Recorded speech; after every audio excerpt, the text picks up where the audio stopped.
선생님과 남한한 선생님이 같이 하고 있습니다. 예, 오늘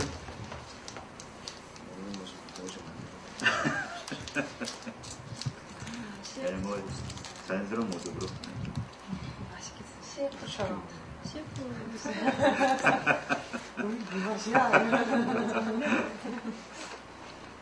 앞으로 뭐 상담 방송국이 만들어져서 공중파 방송처럼 나가게 되면 TV처럼 되는 이 상담자들을 대상으로 하는 광고로 만들 가능성이 있습니다. 이 바쁘게 상담하고 힘들어하는 상담자들을 위해서 컨디션이라든지 좋은데요? 비타민을 너무 재밌어요.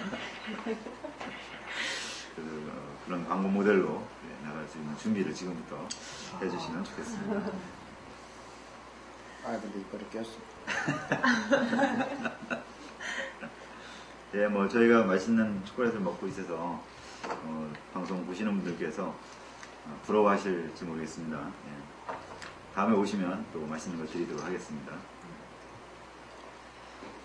자, 오늘 사례 보도록 하겠습니다. 143쪽에 사람들 시선이 신경 쓰여 아무것도 할 수 없어요. 이인자 선생님, 이거는 한국심리상담연구소라고 하는 현실치료, 또 요즘에 이제 긍정심리학 이런 쪽의 내용들을 한국에 소개하시고 또 뭐 학회나 여러 과정을 통해서 현실치료와 긍정심리학을 많이 알려주시는 분이시고 지금은 용문 상담대학원대학교의 총장으로 일을 하고 계십니다. 예, 오늘 사례는 좀 우리가 지난번에 계속 보았던 사례처럼 아주 특이한 사례 중에 하나를 다루게 됩니다. 한번 같이 보도록 하겠습니다. 내담자 관련 정보 앞쪽에 있는 내용을 한번 읽어보도록 하겠습니다. 한번 이거 낭낭 목소리요. 김인자 교수님 맞으세요? 네, 맞아요. 용문은? 용문? 그분이라고. 여기 이? 이인자구나. 김인자 그분 아닌가? 제가 보시고, 내가 잘못 봤나? 1인대가 돼야 돼. 2인자. 내가 실수한 것 같네. 나는 김인자라고 계속 생각하고서 봤는데. 예, 수정하겠습니다. 예, 제가 인자라는 말에. 네, 오케이. 읽어주시죠. 네. 내담자 이성부 가명입니다. 고등학교 2학년 남학생 18세이고요. 성적은 중 정도에 속하고 일남 사녀의 막내입니다. 아버지는 공무원이고 어머니는 개인 사업체를 운영하기 때문에 가정은 비교적 유복한 편이며 상담 동기는 정신분열증 환자로 진단받아 학교를 휴학하고 한의사와 정신과 의사의 치료를 받았으나 별 효험이 없던 내담자의 누나가 본 상담자와 상담 후 복학하여 별탈 없이 생활하고 있기 때문에 꼭 내담자의 문제에도 도움받을 수 있을까 하여 내담자의 어머니가 데리고 온 것이다. 그 어머니에 의하면 내담자는 초등학교와 중학교에서는 아주 우수한 성적으로 공부하여 장차 서울대학에 보낼 생각을 하고 있었는데 고등학교에 진학한 후 학업 성적은 저하되고 성격이 변하여 학교에서건 집에서건 아무하고도 이야기를 하지 않고 오직 방에만 있으니 대학 진학이 어려울까 걱정이 되어 본 상담자를 찾아왔다고 합니다. 네. 사례에 대한 소개가 사실 이 오늘 사례에는 좀 자세히 잘 안 나와 있어요. 그래서 이 내담자 관련 정보와 심리감사의 결과 딸랑이 두 가지만 제시가 되어 있어서 충분하게 내담자 보기가 좀 어렵긴 합니다. 네, 일단 한 4번까지 관찰까지 읽고 그 사례 전체에 대해서 한번 논의를 해보도록 하겠습니다. 네, 두 번째 제시되는 것은 이제 심리검사 결과 SCL-9TR이 보고가 되어 있습니다. 우리가 MMPI나 혹은 MBTI 혹은 스트롱 검사 등은 좀 익숙한데 SCL-9TR 같은 경우는 지금 현재 우리 전주대학교 근처에서는 잘 이렇게 사용되지 않는 검사인 것 같습니다. 네, 또 다른 곳, 제가 이제 훈련받았던 서울대학교에서는 이걸 이제 기본적으로 사용을 했었는데 좀 익숙하지 않지만 그래도 심리검사의 하나로서 좀 볼 수 있는 것이라고 보여집니다. 일단 그래프를 잠깐 보시면 여기 이제 아마 이게 10개 정도의 척도일 겁니다. 신체화부터 해가지고 쭉 있고요. 임상 척도에서 뭐 보통 이제 70 이상이면 임상적으로 유의미한 수준의 검사라고 볼 수가 있겠습니다.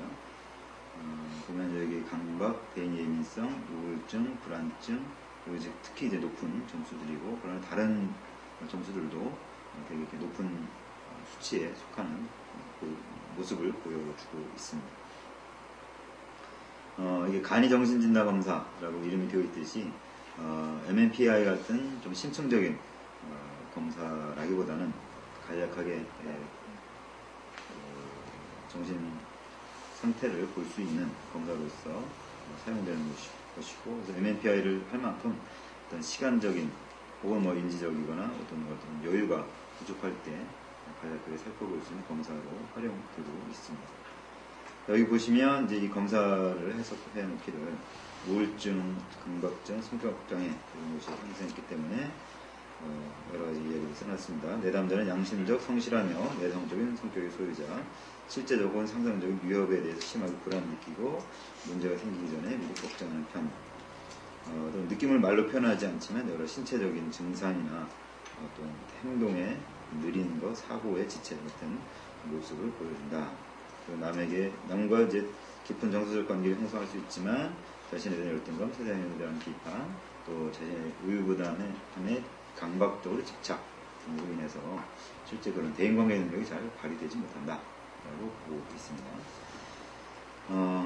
그때 보면은 내담자는 비록 합리적이고 비합리적이고 왜곡된 자아 개념과 세계관을 가지고 있지만 문제 해결, 자신을 성장시키려는 열망 능력 보여지기 때문에 분석적 치료보다는 공감과 지증 치료가 적합하다라고 이야기를 했습니다.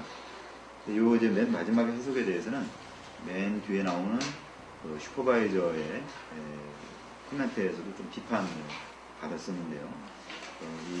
이 내담자에게 공감과 지적 치료가 더 적합하다라는 근거가 어디가 적합한가? 뭐 이런 생각을 해볼 수가 있습니다. 네, 좀 이따가 좀 더 논의해 보도록 하겠고요. 그 다음에 이제 이것에 대해서 상담자는 이제 어떤 목표를 갖고 있는가가 제시가 되었는데, 그거는 맨 나중에 보고 관찰 부분을 좀 먼저 보겠어요. 내담자에 대해서 일단 상담자가 본 내용을 써놓은 것이니까요. 네, 이걸 김재호 선생님이 좀 간략하게 중요 단어라고, 문장이라고 보여지는 것을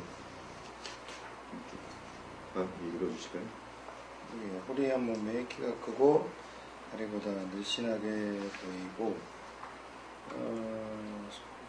세련되게 보이지만 어둡고 침울한 표정으로 고개와 등을 구부리고 들어와 곁눈질로 상담자를 슬쩍 쳐다보고 앉는다.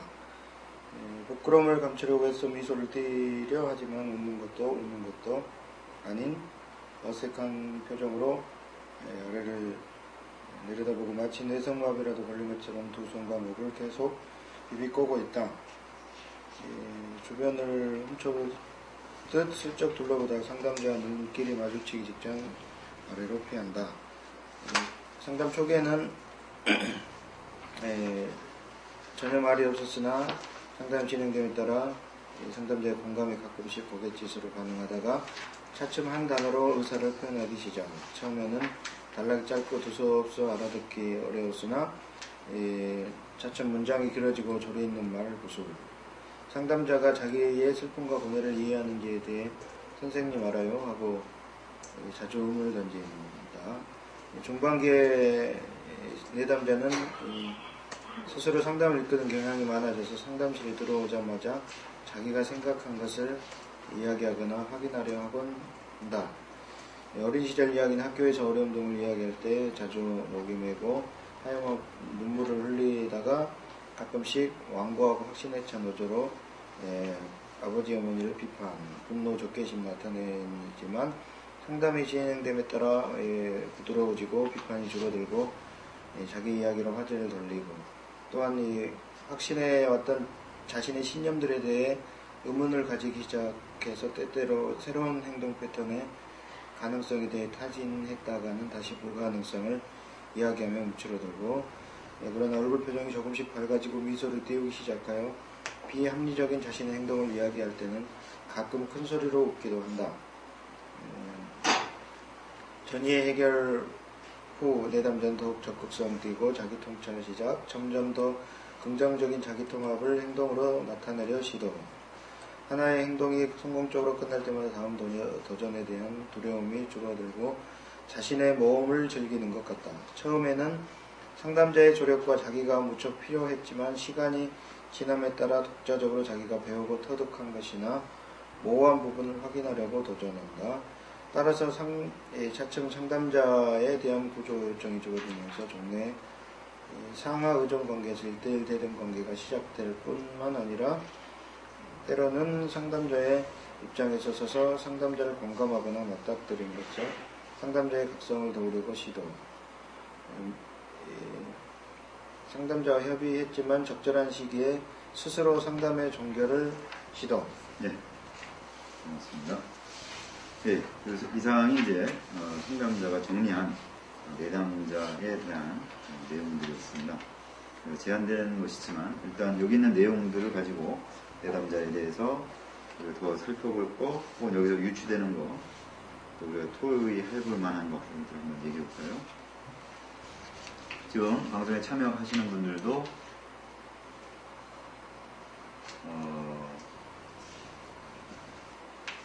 의견이 있으면 문자로 얘기해 주시기 바랍니다. 사용하겠다고 생각합니다.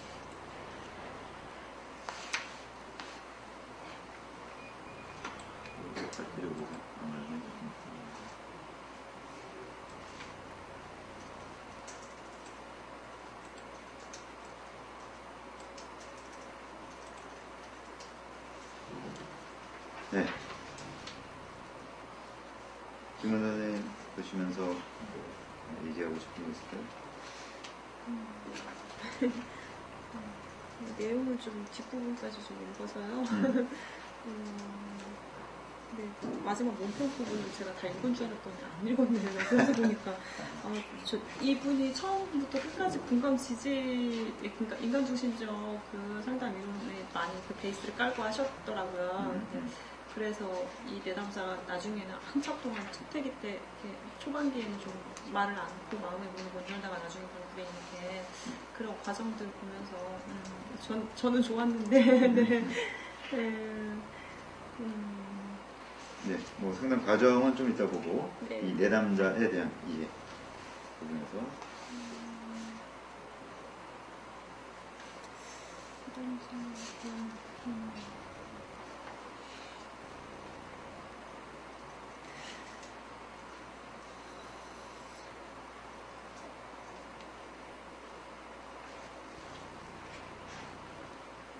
이 가족의 분위기에 대해서 여기 장면은 잘 안 나오지만 뒤쪽에 보면 이제 내담자가 부모에 대해 상당히 반감을 가지고 있는 장면들이 나옵니다. 이 가족 구도를 일단 좀 이해를 해보면 여기 이제 맨 앞쪽에 보면 일남 사녀의 막내라고 되어 있어요. 아버지는 공무원, 어머니는 개인 사업체, 가정은 비교적 유복한 편. 일단 경제적으로는 어렵지 않고 부모님도 뭐 안정된 생활을 하고 계신 걸 보이고요. 여기에서 이제 일남 사녀의 막내, 그럼 위에 계속 누나 아들이죠. 일단 뭐 대충 이걸로 보면서 유추할 수 있는 것은 아들을 낳아야 되겠다라고 하는 그런 분위기 속에서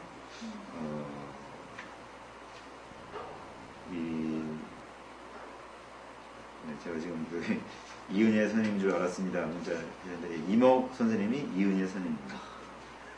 본명이 이명옥 선생님이시고요. 이은혜 선생님으로 좋은 이름을 현재 쓰고 계십니다. 예,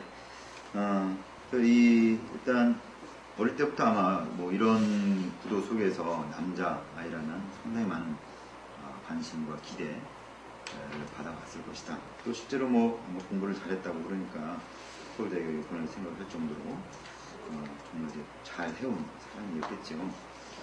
근데 여기서 또 우리가 생각해 볼 게, 요 위에 누나가 상담을 받았었고, 그래서 효과가 있어서 이제 이 아들도 엄마가 데리고 오시는데, 이 누나가 뭘로 상담을 받았느냐, 또 병원을 다니는 정신분열증 환자라는 거였어요.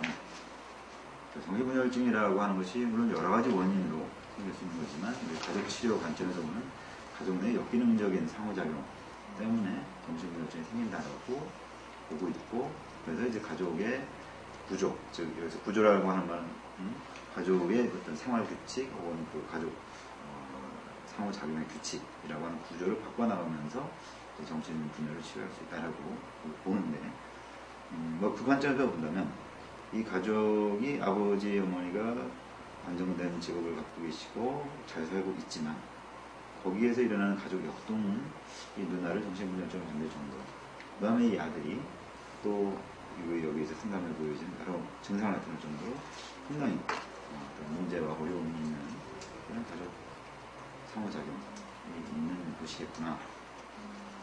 그럼 가족관계 패턴이 그러다 보니까 이 아이가 학교에서도 대인관계에 있어서 문제를 좀 보는 거고요. 문제의 증상을 나타내는 거죠. 그러니까 이 아이의 내면적인 어떤 것이 문제가 돼서 이렇게 증상을 나타나는 것이겠지만, 이 내면의 이것은 왜 생겼는가? 라고 할 때, 그거는 이제 그 가족 내에서의 어떤 상호작용이 이 아이라는 그런 특성을 갖게 만들었던 것이고, 가족 치료 관점에서는 이 아이를 치료하기 위해서는 가족들의 그거를 해야 근본적인 치료가 된다. 이렇게 이제 볼 수 있겠죠.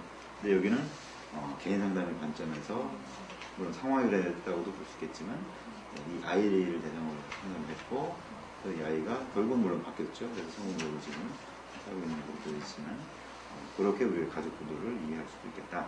이렇게 생각이 듭니다. 상담 회계별로 진행되고 제가 기억나기에 가족관계에 대해서 이렇게 상담자가 언급하거나 그런 부분을 이렇게 적었던 것 같은데. 그러니까 상담자는 그렇게 얘기를 안 했었고, 네. 중간쯤에 보면은 내담자가 자기 부모에 대해서 이제 막 욕하고 그런 장면들이 나오죠. 그래서 어쨌든 이 상담자는 가족 관점으로 접근을 하지 않았거나, 혹은 하려고 했다 해도, 김 원장님 말씀이 자꾸 아마 이게 마이크가 이렇게. 네. 크게 하겠습니다. 네. 제 목소리가 좀 작아요. 얼굴만 작은 게 아니고. 감사합니다. 저 얼굴 끝내 작게 마시니까. 뭐 드시고 싶으세요? 됐다. 카드 끊어드릴게요. 아마 김재원 선생님 속에서는 좋겠다고 하셨지만 잘 논다. 라고 하셨을 것 같아요. 돗자리 까셔야 돼요. 그럴까요? 글쎄요. 저 다 잘 놀아요. 저희 특징이에요. 네. 그러니까 가족 치료 관점으로 이거를 하려고 시도하지 않았거나, 그건 아마 불가능하다고 생각해서 아예 시도 자체를 안 했을지 모르겠어요. 근데 그렇다면 만약에 이 친구가, 이 내담자가 이제 좀 괜찮아져서 종결을 했다 하더라도 나중에 또다시 재발할 염려들이 너무나 높아지면 그 가족 역동에 계속 있었다면 그런데, 뒤에 보면은 가족이 바뀌었어요. 네네네. 근데 이제 그 가족이 바뀐 건 또 다른 요인일 수 있고, 또 아버지도 이 연구소에서 하는 프로그램에 네. 참여하시고, 네. 그런 네. 여러 가지가 이제 있었어요. 생각났어요. 그러니까 지금 말한 관점은 이제 정확한 관점이에요. 네. 내담자가 바뀌었는데 똑같은 역동 속에 들어가 있으면, 그러면 이제 다시 옛날로 모습으로 갈 수도 있죠. 근데 이제 그 면에서 또 다른 어떤 우리가 상담의 효과라는 것들을 이해하거나 혹은 기대한다면, 그쪽의 역동은 그대로 있더라도 이 한 사람이 바뀌면 가서 거기서 그 바뀐 것에 영향을 미칠 수가 있어요. 그 가족에게. 그래서 힘들긴 하겠지만, 이 사람이 하나가 바뀜으로 인해서 여기가 바뀌어나가고, 그래서 결국은 가족을 대상으로 상담을 하지 않았지만 가족 전체가 바뀌어나갈 수 있다. 이게 사실 개인 상담 관점에서의 상담의 효과, 본 상담에 대해서 기대하는 거죠. 근데 가족 치료 관점에서는 처음부터 가족을 딱 데려다가 그걸 하니까 훨씬 더 빠르고 효과적이다. 이렇게 주장을 가족 상담 쪽에서 합니다. 비슷한 경우는 아니지만요. 저의 경우도 이렇게 부모교육을 받고요. 그걸 아이한테 이렇게 대입시켰을 때요. 그 주변에 있는 다른 아이, 남편에게도 다 이렇게 파장을 그렇죠. 미치는 것을 맞습니다. 아마 그런 뭐 어떻게 보면 나비 효과의 한 부분이라고 생각이 되고, 그렇게 KTX가 탈선할 때 조그만 나사 하나가 그렇게 일으켰다고 그러는데, 그런 작은 변화가 차츰차츰 큰 변화를 일으켜 나갈 가능성이 있죠. 그리고 교수님 제가 이 사례 읽다가요, 이 내담자의 핵심 감정이 무엇일까 생각하다가 이제 여기에도 언급을 한 것 같은데 수치심이 가장 큰 게 아니었을까 하는 또 그런 생각도 들었어요. 그 저변에 그런 마음도 좀 있었을 것 같아요. 그 휜 다리. 예. 그렇죠. 수치심이라는 감정이 있었는데 그게 이제 핵심 감정이냐라고 볼 때는 좀 다르게 이해할 수도 있어요. 이제 핵심 감정이라고 하는 것은 우리 겉으로 드러나는 감정 이면에 있는 그 중요하거나 뭐 그런 걸 이제 핵심 감정이라고 얘기하잖아요. 그래서 지금 이 내담자 같은 경우는 이제 겉으로 드러나는 감정이 핵심 감정. 그 여러 겉으로 드러나는 것 중에 중요한 것이다 이렇게 볼 수 있겠지만 그걸 이제 더 들어가면 또 다른 정서도 우리가 발견해낼 수 있을 거다 이런 생각이 들어요. 네. 네, 또 다른 분들 우리 선생님부터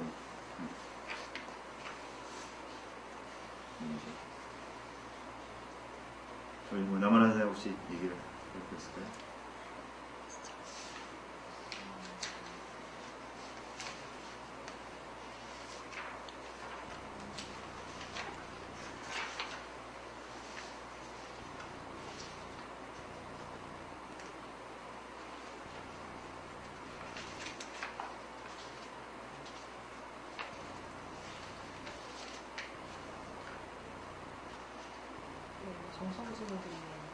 네, 불안의 근원이 무엇일지 가족 역동 안에서 궁금한 지금 내담자가 엄마 의뢰하신 거죠. 부모자리 쪽에 해서 이제 추가로 넣는 것이고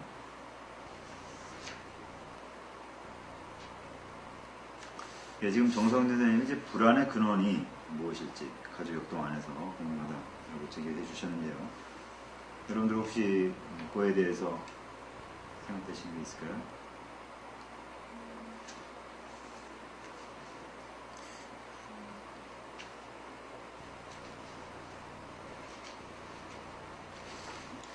아들이라서 기대를 많이 받지 않았을까. 네, 그런 생각을 주는 거죠. 누나 같은 경우는 또 딸이라서 또 어떤 좀 아들하고는 다른 그런 대우를 받고 그래서 또 그랬을 수도 있고 얘 같은 경우는 지나친 기대나 어떤 그런 것이 아니었을까. 여기 보면 우유부단함에 있어서 강박적으로 집착을 한다고 이야기가 나와 있는데요. 그 부분 보면은 부모님의 영향이 좀 있지 않았을까. 그러니까 이 학생의 좀 우유부단함 뭐 이런 부분에 있어서 부모님들께서 좀 강박적으로 그랬던 거 아닐까.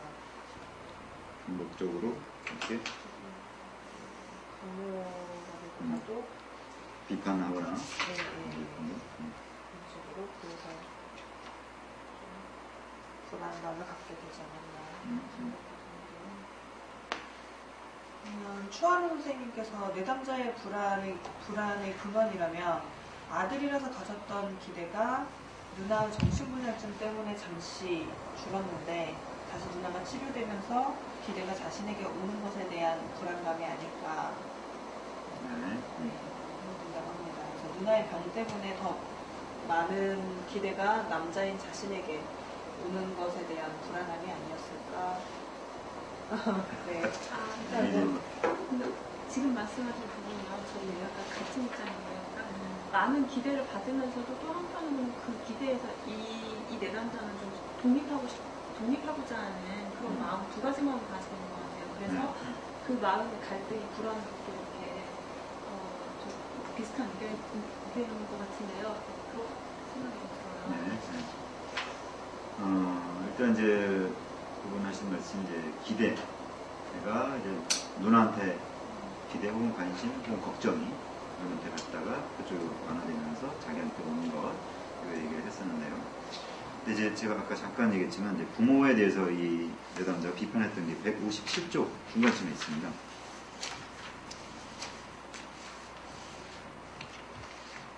그 두 번째 문단에 보시면 내담자는 자신의 문제들이 모두 부모들 때문이다.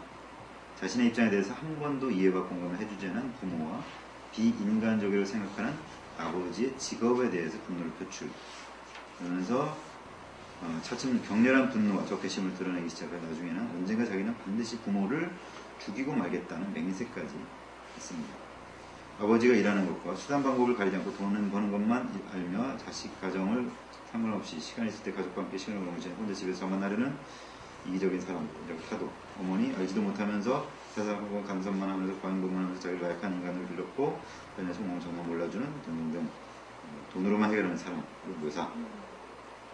그래서 자기가 이렇게 된 것은 부모 탓이다 하면서 원망하고 무의식을 한 번도 안 해봤고 모래알처럼 행동하고 있고 다른 사람 문제에 관심이 없다 라고 했습니다. 물론 내담자의 편향된 보고다라고 말할 수도 있겠지만 일단 이 보고상으로만 본다면 상당히 부모가 따뜻하지 않기 뿐만 아니라 아버지가 공무원이라고 아까 그랬는데 그 어머니는 사업자. 공무원 무슨 일을 어떻게 했는지 모르겠지만 수단과 방법을 가지지 않고 돈 버는 것만 엄마도 사업을 하시면서 그런 어떤 모습들에 대한 분노의 모습들도 있을 수 있고 혹은 그런 사업을 하면서 혹은 부정부패를 하면서 그런 어떤 것들이 이제 아이들한테도 대해지는 무엇에 있어서 그런 역동이 나타날 가능성도 있죠.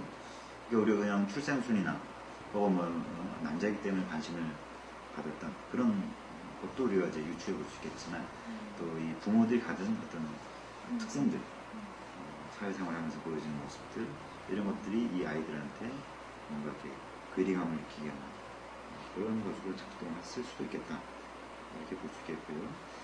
그러니까 이 분노와 적개심이 아주 강하게 표현될 때는 부모를 반드시 나는 죽이고 말겠다 이 정도면 이게 이제 고등학생이죠. 상당히 뭔가 이 아이한테 그동안에 부모로부터 받았던 아주 부정적인 경험들이 많다 이렇게 볼 수 있을 것 같아요. 교수님 제가 이걸 읽으면서 잘 몰입을 못해서 읽은 부분도 있긴 한데요. 갑자기 저는 이 대목을 보면서요. 이 친구가 이 내담자가 가져온 문제는 지금 자신의 휴임 다리나 그 적절한 관계를 맺지 못해서 표현도 못하고 그래서 이 상담실에 그렇게 방문하게 되었는데 부모에 대해서 이렇게 전개해 놓은 것을 보고 이렇게 이 친구의 그러니까 이 친구가 말한 데이터잖아요 이거는. 그러니까 사실 이게 저는 또 한편으로는 과연 진짜 부모님이 이랬을까라는 생각도 들기는 해요. 물론 안 그런 건 아니지만 약간의 그 경도의 차이가 있을 것 같다는 생각이 들어요. 아이 입장에서 서술했기 때문에. 네, 그래서 저는 제가 중간중간 끊어서 읽다 보니까 왜 이야기가 갑자기 여기서 돌출이 되었나 싶은 생각도 들었고 이렇게 심하게. 예. 제가 읽을 때 잠깐 졸았나 아무튼. 예. 네, 좋습니다. 지금 정 선생님이 의견 하나 올려주셨는데 내담자가 인식한 부모에 대한 설명을 보면서 이게 살게 급급한 나머지 아이들과의 소통이 부족했던 가정의 모습이 그려진다. 근데 지금 꽤 불리하더라는 게. 네. 근데 이 살게 급급은 경제적인 수준이 어렵기 때문에 정말 살게 급급한 그런 것으로도 볼 수 있겠지만 또 다른 측면은 돈이 많아도 돈이 많은 사람들이 더 돈 벌기에 더 신경 많이 쓰죠. 그래서 이 부분을 보는데요. 지금 이 내담자가 몇 페이지? 상담자에 대해서 이성적으로 60년? 예, 160쪽입니다. 좀 이성적으로 사랑하는 그런 감정을 느끼는 그런 장면이 나오거든요. 이게 진짜로 어떤 사랑하는 감정일 수도 있는데 어떤 일종의 왜곡된 그런 것이 아닐까. 그러면서 이거 보고 제가 이거를 봤는데 내담자가 느끼기에 부모로부터 충분한 관심과 사랑을 받지 못했고 그거에 대한 어떤 목마름이 있지 않은가. 그래서 그거를 상담자를 상대로 해서 이렇게 표출하는 것이 아닌가 그런 생각이 좀. 네, 160쪽 보시면 내담자 8번부터 선생님 저 선생님 사랑하거든요 라고 하면서 그 사랑에 대한 얘기. 상담자 12번 보면 나를 한 여인으로서 사랑하는 것 같구나. 그때 내담자 13 예 라고 하면서 이성으로서 상담자를 생각하는 그런 장면들이 나옵니다. 그리고 우리 김재훈 선생님은 지금 이제 내담자가 자기 가족 내에서 어머니로부터 받지 못했던 그런 것들이 좀 왜곡 혹은 뭐 이렇게 전이 뭐 이런 게 하면서 상담자에게 나타나는 것으로 보일 수 있겠다. 그렇게 말씀하신 거예요. 예. 예, 좋은 관점이라고 보여지고요. 자, 지금 추가로 그렇다면 부모 둘 다의 성장 배경이 어려울 수 있겠다. 지금 넉넉한 형편이 되기까지는 예, 뭐 그렇게 추론할 수도 있지만 사실 그거는 잘 모르겠어요. 그러니까 부모들이 자수성가해서 지금의 상황이 됐는지, 혹은 뭐 두 분 다 이렇게 유복한 부모를 만나서 또 이렇게 됐는지 그 부의 축적 과정은 여기 전혀 나오지 않았기 때문에 추정하기는 약간 어렵습니다. 물론 가능성 있는 것이긴 하지만. 이 부모님들이요 나중에 또 이렇게 치료를 받으면서 좀 개선이 많이 되었잖아요. 이 가족 부모가. 부모가.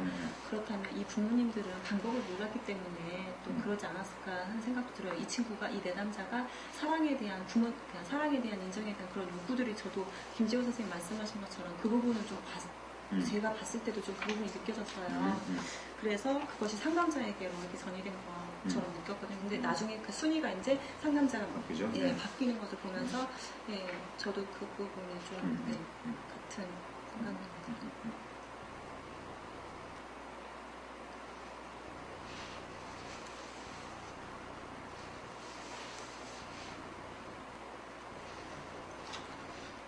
예, 일단 이 아이가 나타난 모습들에서 이 가족의 역동이라는 것이 이제 어떻게 영향을 미쳤을까라고 하면서 우리가 지금 이제 가설을 세우고 있어요. 그 가설에 이제 여러 가지가 지금까지 얘기가 됐었고요. 지금 이제 그 이성적인 사랑. 뭐요? 상담자가 이게 공감해주고 지지해주고 격려해주니까 아무래도 예쁘다 이렇게. 선생님 정말 예뻐요라고 얘기하고 있죠. 네. 그러면요 제 경우에 어떤 고등학생 내담자가 있었는데 간략하게 말씀드려도 될까요, 교수님? 아니 지금은 네. 이 사례에만 집중합시다. 네.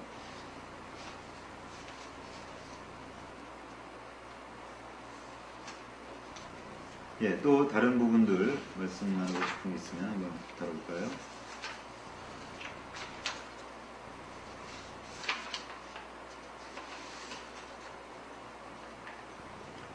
아까 김원 선생님 이제 방법을 몰랐을 것이다 라는 얘기 하셨는데, 요 이제 그 내용들 보면은 그런 얘기가 나오죠. 상담자도 내담자한테 그 얘기를 해주고 있고, 내담자도 나중에 이제 부모도 참 불쌍한 존재구나 그런 것들 나름대로 이해를 하게 되고 그런 이제 과정들이 나옵니다. 네, 진명일 선생님이 들어오셨군요. 반갑습니다.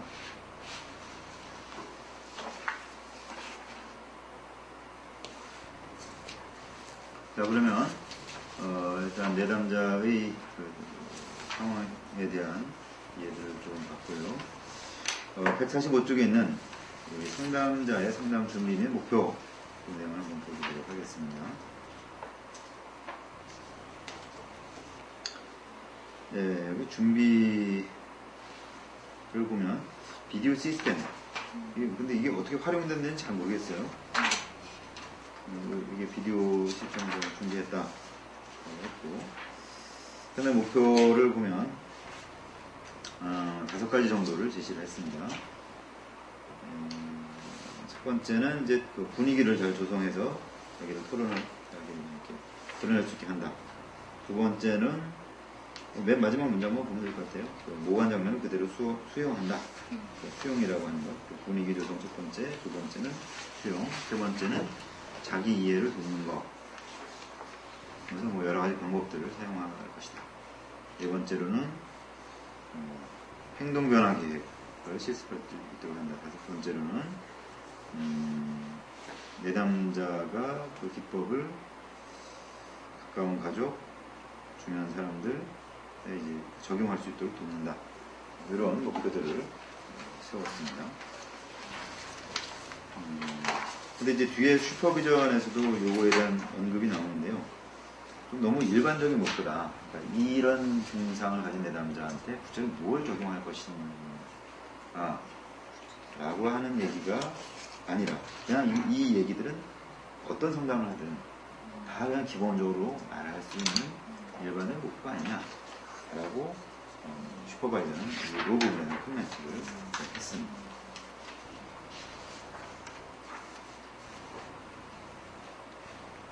네, 이 목표에 대해서 혹시 생각되는 부분이 있을까요? 목표나 기법. 상담 과정에서도요, 금방 말씀하셨던 슈퍼바이저께서 코멘트 하셨다는 부분, 상담 과정에서 특별한 다른 기법들은 이렇게 저도 못 본 것 같아요. 실은 그냥 이런 평이한 수준에서 그냥 공감하고 수용하고 지지하는 그런 수준에서 처음부터 끝까지 쭉 갔다라는 느낌이 들더라고요. 제가 읽은 부분까지는요. 근데 여기 뭐 첫 부분에 보면 뭐 다른 기법들도 적용할 것이다라는 뭐 그런 부분을 언급하긴 했지만 이렇게 이렇게 그랬지만 그러니까 이제 이 상담 목표를 기술한 시점이 어디냐? 사실 이거는 상담 다 끝나고 이걸 정리할 때 했을 수도 있어요. 그러니까 제가 여러 번 슈퍼비전에서 이걸 어느 시점에서 정리하냐 이걸 언급해 준 게 좋다고 얘기를 하는데 그러니까 처음부터 이렇게 하겠다라고 계획을 했을 수도 있지만 해 놓고 정리했다 보니까 내가 이렇게 했구나. 그래서 이제 형식적으로 이런 식으로 정리했을 가능성도 있죠. 그러면 교수님 이렇게 상담 목표가요. 이래서 5가지잖아요. 지금 5개까지 갔습니다. 이렇게 많은 것이 과연 제가 봤을 때 5개면 많다라는 생각도 들어요. 예. 많은 것이 과연 어떤지. 자 일단 자, 이게 상담 목표냐? 네. 이 내용들이 아니에요. 그러니까 상담 목표가 아니라 일종의 상담 접근을 내가 어떻게 할 것이냐는 기법 쪽의 내용들이죠. 그리고 슈퍼바이저 언급에서 나오는 부분인데요. 상담 목표라고 하면 내 남자를 좀 어떻게 바꾸겠다 라고 하는 것, 내 남자는 이런 현재 상황에서 이런 상황으로 이런 상태로 이런 수준으로 이런 모습으로 이게 이제 상담의 목표겠죠. 그거를 위해서 나는 이런 접근을 이런 기법으로 이렇게 하겠다. 이게 이제 그 방법하는 측면이고요. 이 5가지 목표는 사실 우리가 흔히 생각하는 상담 목표가 아니에요. 그 보면에서 이제 좀 언급을 해볼 필요가 있고, 그다음에 상담 목표가 이렇게 예를 들어 뭐 이걸 목표라고 친다고 해도 5가지나 갖고 있는 것은 일단은 처음 생각할 때는 좋지 않은. 그래서 우리가 이제 상담 목표라는 것도 상담자가 생각하는 상담 목표가 있고 내담자가 생각하는 목표가 있고 둘이 합의한 목표가 있고 합의하지 않았지만 또 이렇게 잠재적인 목표가 있고 여러 가지로 목표라는 것들 수준을 나눠볼 수 있어요. 근데 우리가 보통 상담에서 중요한 것은 합의된 목표. 그래서 자, 우리가 이런 문제를 다룬다. 우리가 몇 번 혹은 뭐 계속하든 그 네 문제를 어느 수준까지 어떻게 바꿀 것을 우리가 서로 공동으로 목표할 것이냐. 그걸 명확하게 해놓는 것이 좋습니다. 근데 그렇게 할 때 그 목표를 여러 가지 잡기보다는 일단 당신의 문제들 중에서 어떤 부분을 구체로 잡아서 그 한 영역 혹은 한두 영역에서 한두 가지를 바꾸는 것을 목표로 삼는 것. 이것이 좋은 목표라고 할 수 있고 또 그 목표를 기술할 때에 행동적인 목표로 예를 들어 나는 자아 개념이 강화된다. 친구가 많아진다. 이런 것이 아니라 나는 예를 들어 학교에 가면 2명의 친구와 점심을 같이 먹는다. 라든지 내가 단어를 하루에 10개를 외운다. 라든지 그러니까 이제 행동주의 관점에서 우리가 행동을 기술할 때 관찰 가능하고 측정 가능하고 수량화 가능한 그런 방식으로 문제를 기술하는 것이 좋은 목표다. 이렇게 얘기들을 해요. 물론 이제 어떤 목표들은 그렇게 이제 기술하려고 하면 너무 이렇게 세세한, 너무 구체적인 목표가 되어버리기 때문에 그래서 좀 내담자의 목표로, 상당히 큰 목표로 적합하지 않다라고 생각할 수도 있겠지만 만약 그렇게 생각된다면 이 사람의 자아 개념을 혹은 뭐 대인관계를 이렇게 이제 큰 목표를 하나 세워놓고 그 아래 그럼 이것이 됐다 안 됐다 어느 정도 됐다면 뭘로 평가할 것이냐 라고 하는 그 구체적인 지금 말한 행동적인 행동 기술로서 미리 만들어 놓는 거 이게 좋은 상담의 목표다 라고 말할 수 있습니다. 근데 우리가 이제 상담을 하다 보면 사실 그런 목표를 기술하기 위해서 내담자와 상호작용하는 게 잘 안 돼요. 못하고 내담자의 이야기를 듣고 뭐 과거를 탐색하고 뭐 그런 것을 하다 보니까 이 목표가 뭔지가 뚜렷하지 않을 때가 많아요. 그래서 지금 여기는 잘 쓰진 않지만 해결 중심 접근에서 우리가 척도 질문한다든지 혹은 기적 질문한다든지 혹은 예외 질문할 때 그런 것들이 궁극적으로 목표하는 것 중에 하나가 뭐냐면 그런 목표 상태를 구체적으로 기술하는 네, 그런 질문 기법들이 사용돼서 이렇게 나갈 수가 있어요. 그 해결 연습 쪽에서는 그거를 잘 기술하는 거, 그게 상당히 중요한 내용이고, 그것만 잘해도 사실 그 상당히 많은 효과들이 있다고 그쪽에서는 보고 있죠.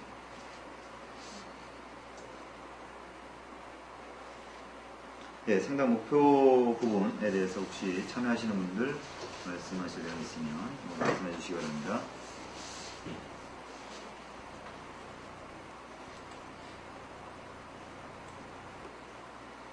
네, 김미사 선생님도 들어오셨군요. 고맙습니다.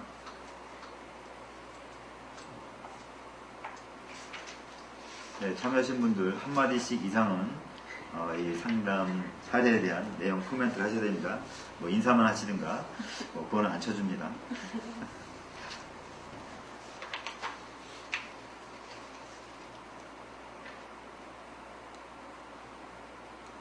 김명일 선생님 이 이모티콘은 무슨 얘기지? 담배 피운 거야?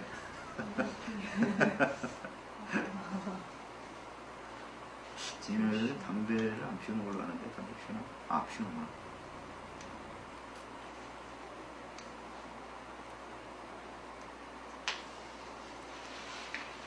무슨 의견에 동의합니다. 무슨 의견이지? 워낙 여러 가지 의견을 내서 내가.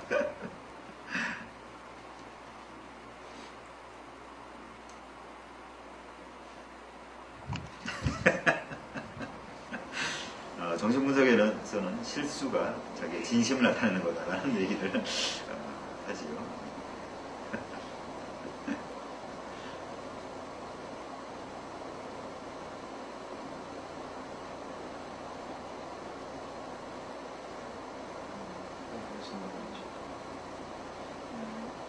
누군가 말하기를.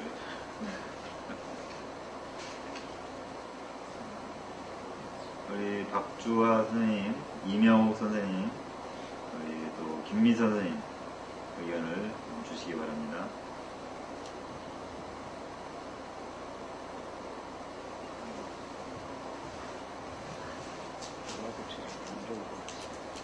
네. 이건 뭐야?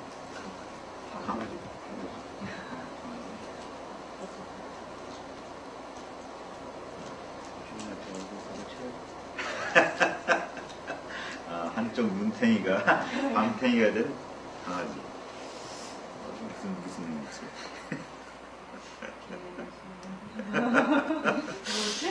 보신탕.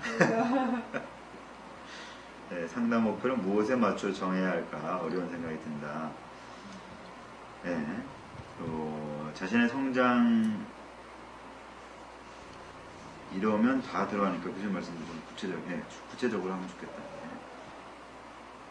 어떤 목표가 적절할지 함께 세워가보자. 사실 이 사례 같은 경우 보면 처음부터 볼 때 참 상담하기 어려운 내담자이고, 목표라는 것 자체를 갖기가 어려운 수준의 상담을, 그런 내담자의 수준이었다는 것들을 알 수 있습니다. 사실 오랜, 지금 일부 XX로 되어 있기 때문에 몇 년이 걸렸는지 잘 알기 어렵지만, 제 슈퍼바이저 보니까 한 3년이라고 되어 있더라고요. 꽤 오랜 시간 동안 아주 어려운 내담자를 상담을 했습니다. 아주 성공적으로 끝났고요.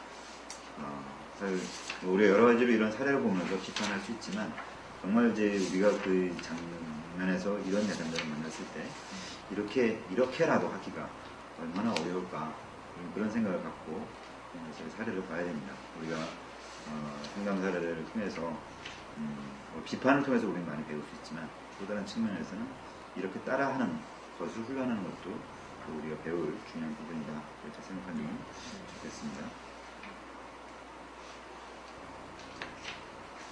나는 우리 이은혜 선생님 말씀을 들어보면 좋겠는데, 오늘 처음 오셨고 아마 사례집을 거의 못하셨을 수도 있는데, 우리들 얘기를 들으시면서 생각되거나 느껴지시는가, 진명일 선생님처럼 이모티콘으로 하시든가, 아니 이게 뭐죠? 이모티콘이 아니라 이게 뭐지? 저 크크크크 라든지.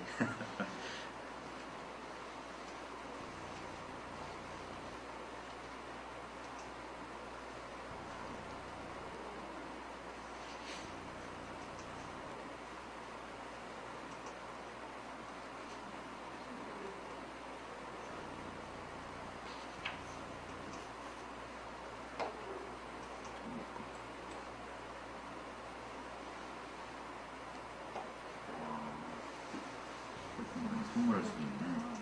선물 좀 이거 몇 개 모이면 많아. 좋지. 예, 이명호 선생님 드디어 의견 주셨습니다. 책을 사지 않아서 잘 모르겠지만 내담자가 부모에 대한 분노를 표출했는데요. 이럴 때 상담자는 어떻게 다루는 것이 좋겠냐. 예, 아까 제가 찾아봤던 거기에 대한 의견을 주셨는데요. 예, 부모에 대한 분노를 표출한다. 내가 꼭 죽이고 말겠다. 이렇게 얘기를 한 상황이 있었는데 157.5 예. 중간 중간 또 아래쪽 저쪽에 있어요. 일단 이 상담자가 어떻게 했는지 한번 볼까요? 157쪽 맨 아래줄 세 번째 줄 보시면 이런 내용이 있습니다. 상담자는 깊은 공감으로 내담자가 긍정적이든 부정적이든 간에 부모와 가족 구성원에 대한 자신의 심정을 충분히 표출하도록 도우려고 했었다. 내담자의 감정이 가라앉고 안정이 되었을 전부터 상담자는 내담자로 하여금 부모들의 입장에 서서 생각해 볼 수 있는 기회를 부여하려고 노력했다. 하면서 이런 얘기도 있네요. 특히 내담자의 입장이나 심정에 대해 조금 더 이해하지 않으면 부모님과 너도 부모님 입장에 대해 전혀 생각해 보려고 하지 않는데 그런 니랑 어떻게 서로 다르냐? 참 이런 아주 진 그래서 내담자가 무척 충격적이었고 내담자를 알고 많은 생각을 하도록 했다. 진행함에 따라서 상대방 입장을 조금 더 생각하지 않고 일반적인 경험만을 바탕으로 부모님을 타도한 자신의 행동에 대한 죄책을 표출 등등등 이게 나갑니다. 그러나 사실 이거는 한 세션에 일어나는 일은 아니라고 볼 수 있어요. 지금 여기 정리 방식이 여기가 지금 12회에서 23회까지 12세션에 대한 내용을 쫙 정리해 놓은 내용이기 때문에 지금 이 분노가 과연 몇 회기에 걸쳐서 표현이 됐는지 그리고 이런 상담자가 직면한 게 언제쯤 됐는지 전혀 여기서는 보여지지 않습니다. 일단 그 장면에서 일단 그 내담자가 자기 분노를 막 표현했을 때 상담자가 하려고 했던 것은 깊은 공감 그리고 내담자가 자신의 심정을 충분히 표출하도록 도우려고 했다. 그 뭐 욕하도록 내버려둔 거 혹은 너 정말 네가 욕할만 했는가 보다 욕할만 뭐 하다 욕해라 뭐 이렇게 이제 일종의 격려를 해주었던 것 같아요. 자 그것에 대해서 혹은 선생님들이라면 그건 어떻게 할까 한번 얘기해 볼까요? 우리 김재호 선생님 어떻게 하실까요? 저 같아도 이렇게 했을 것 네. 같은데 그 무조건적 긍정적 존중이라고 그러니까 그 내담자의 행동 그 자체에 대한 지지는 안 하더라도 하긴 않더라도 그 어떤 감정을 충분히 반영해주고 좀 그런 건 네. 있어야 되지 않을까. 네.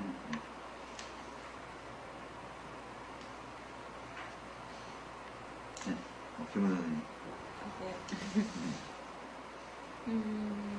목소리가 달라지죠. 저 같아도 이 부분에 대해서 뭐 이렇게 다르게 어떻게 방향을 잡아주거나 조언을 한다거나 그러지는 않을 것 같아요. 네. 그대로 수용하고 오히려 표현하는 게 저는 더 좋다고 생각해요. 네.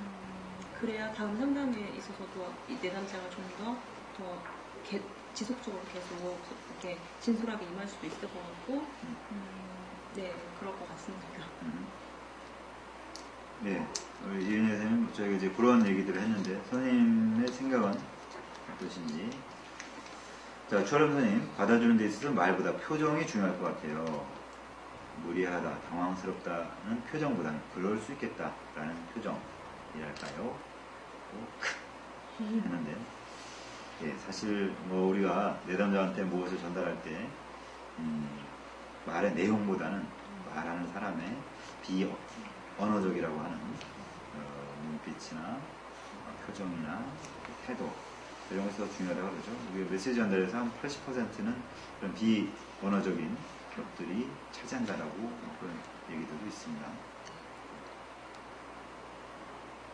그 이 내담자 얘기를 들으면서 우리가 뭐 지금 이제 내담자가 부모 욕하는 거 그걸 소재로 다뤘지만 뭐 그것이 아닌 또 다른 어떤 뭐 일상적이지 않은 경험들, 예를 들어 성폭행을 당했다든지 혹은 뭐 내담자가 살인을 저질렀다든지 그런 그 충격적인 것들을 이렇게 우리 상담자가 들을 수가 있잖아요. 그럴 때 이제 우리가 어떻게 그 얘기를 들으면서 있느냐 라고 하는 것이 지금 이 맥락에서 같은 얘기 같이 우리가 생각해 볼 수 있는 것 같아요.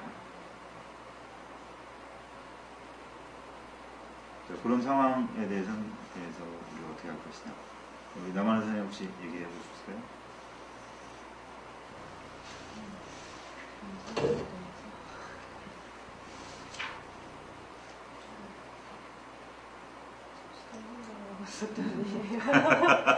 순간. 네, 이런 상황을 말씀하시는 건가요? 그렇지. 선생님, 왜?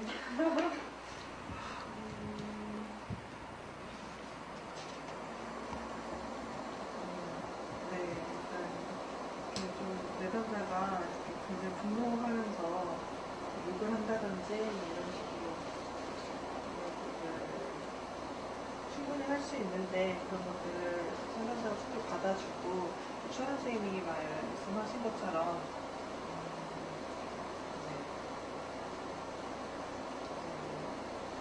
비현어적인 메시지로 내담자를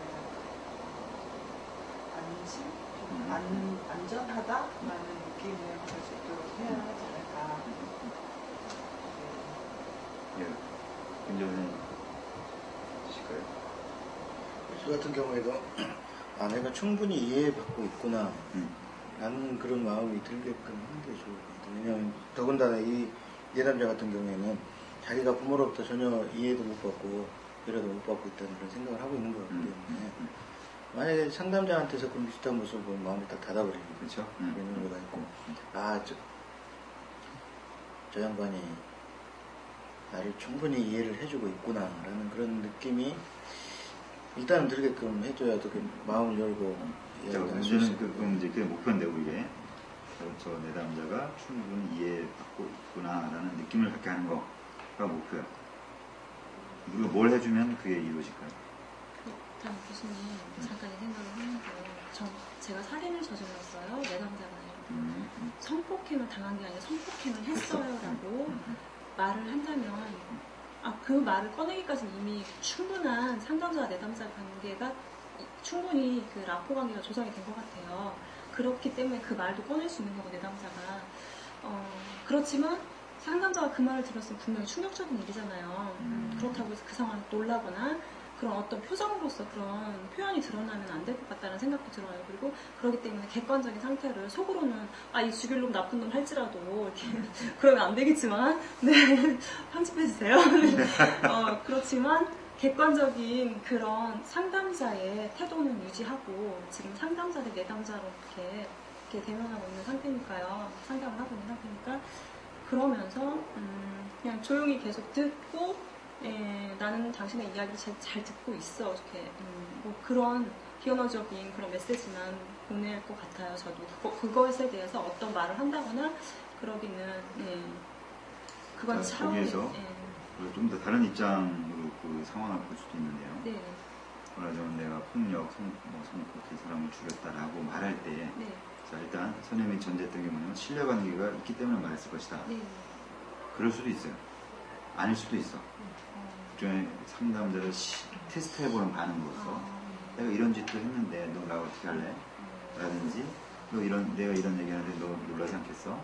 라든지 그런 테스트 반응일 가능성이 좀 있어요. 부분들이 좀 유의해야 될 부분들이 있고 그 다음에 이제 그런 얘기를 들으면서 우리가 놀라지 않는 반응을 보여주는 것. 물론 이제 내담자에게 어떤 얘기도 할 수 있다 라는 것들을 주기 위해서 한편으로 하는 것도 필요하고 그러나 또 우리 인간이기 때문에 그런 것들에 대해서 인간이면 누구나 할 수 있는 그런 반응들. 그걸 안 하면 오히려 뭐 당신 혼자 똑똑한 사람이야? 뭐 이렇게 해서 오히려 진솔하지 않은 모습처럼 보여줄 수도 있어요. 그러니까 그게 우리가 갖고 있는 이제 그 어려움이에요. 저도 그 교수님 생각하시는 것과 비슷한 생각을 했는데요. 그 진솔성 생각이 들더라고요. 좀그 상담자가 느껴지는 것들, 물론 태어나면 좋겠지만 또 그렇지 않을 경우에는 좀 직설적인 건 아니더라도 느껴지는 그대로 사실대로 내담자에게 전달할 수 있을 것 같고요. 그 대부분은 또 내담자들이 상담자를 좀 시험하기 위해서 조금 더 강한 어휘라든지 조금 그런 말들을 많이 사용을 하지 않을까 싶어요. 신뢰관계이기 이전에. 또 그런 테스트를 함으로써 그런 신뢰관계가 또 생기는 것 같기도 하고. 지금 이제 새 의견이 올라왔는데, 김미자 선생님, 상담자로서도 그런 내담자를 대하면 당황스럽다, 좀 놀랐다, 이 표현을 진솔성 측면에서 할 수 있을 것 같다, 이런 얘기를 하셨습니다.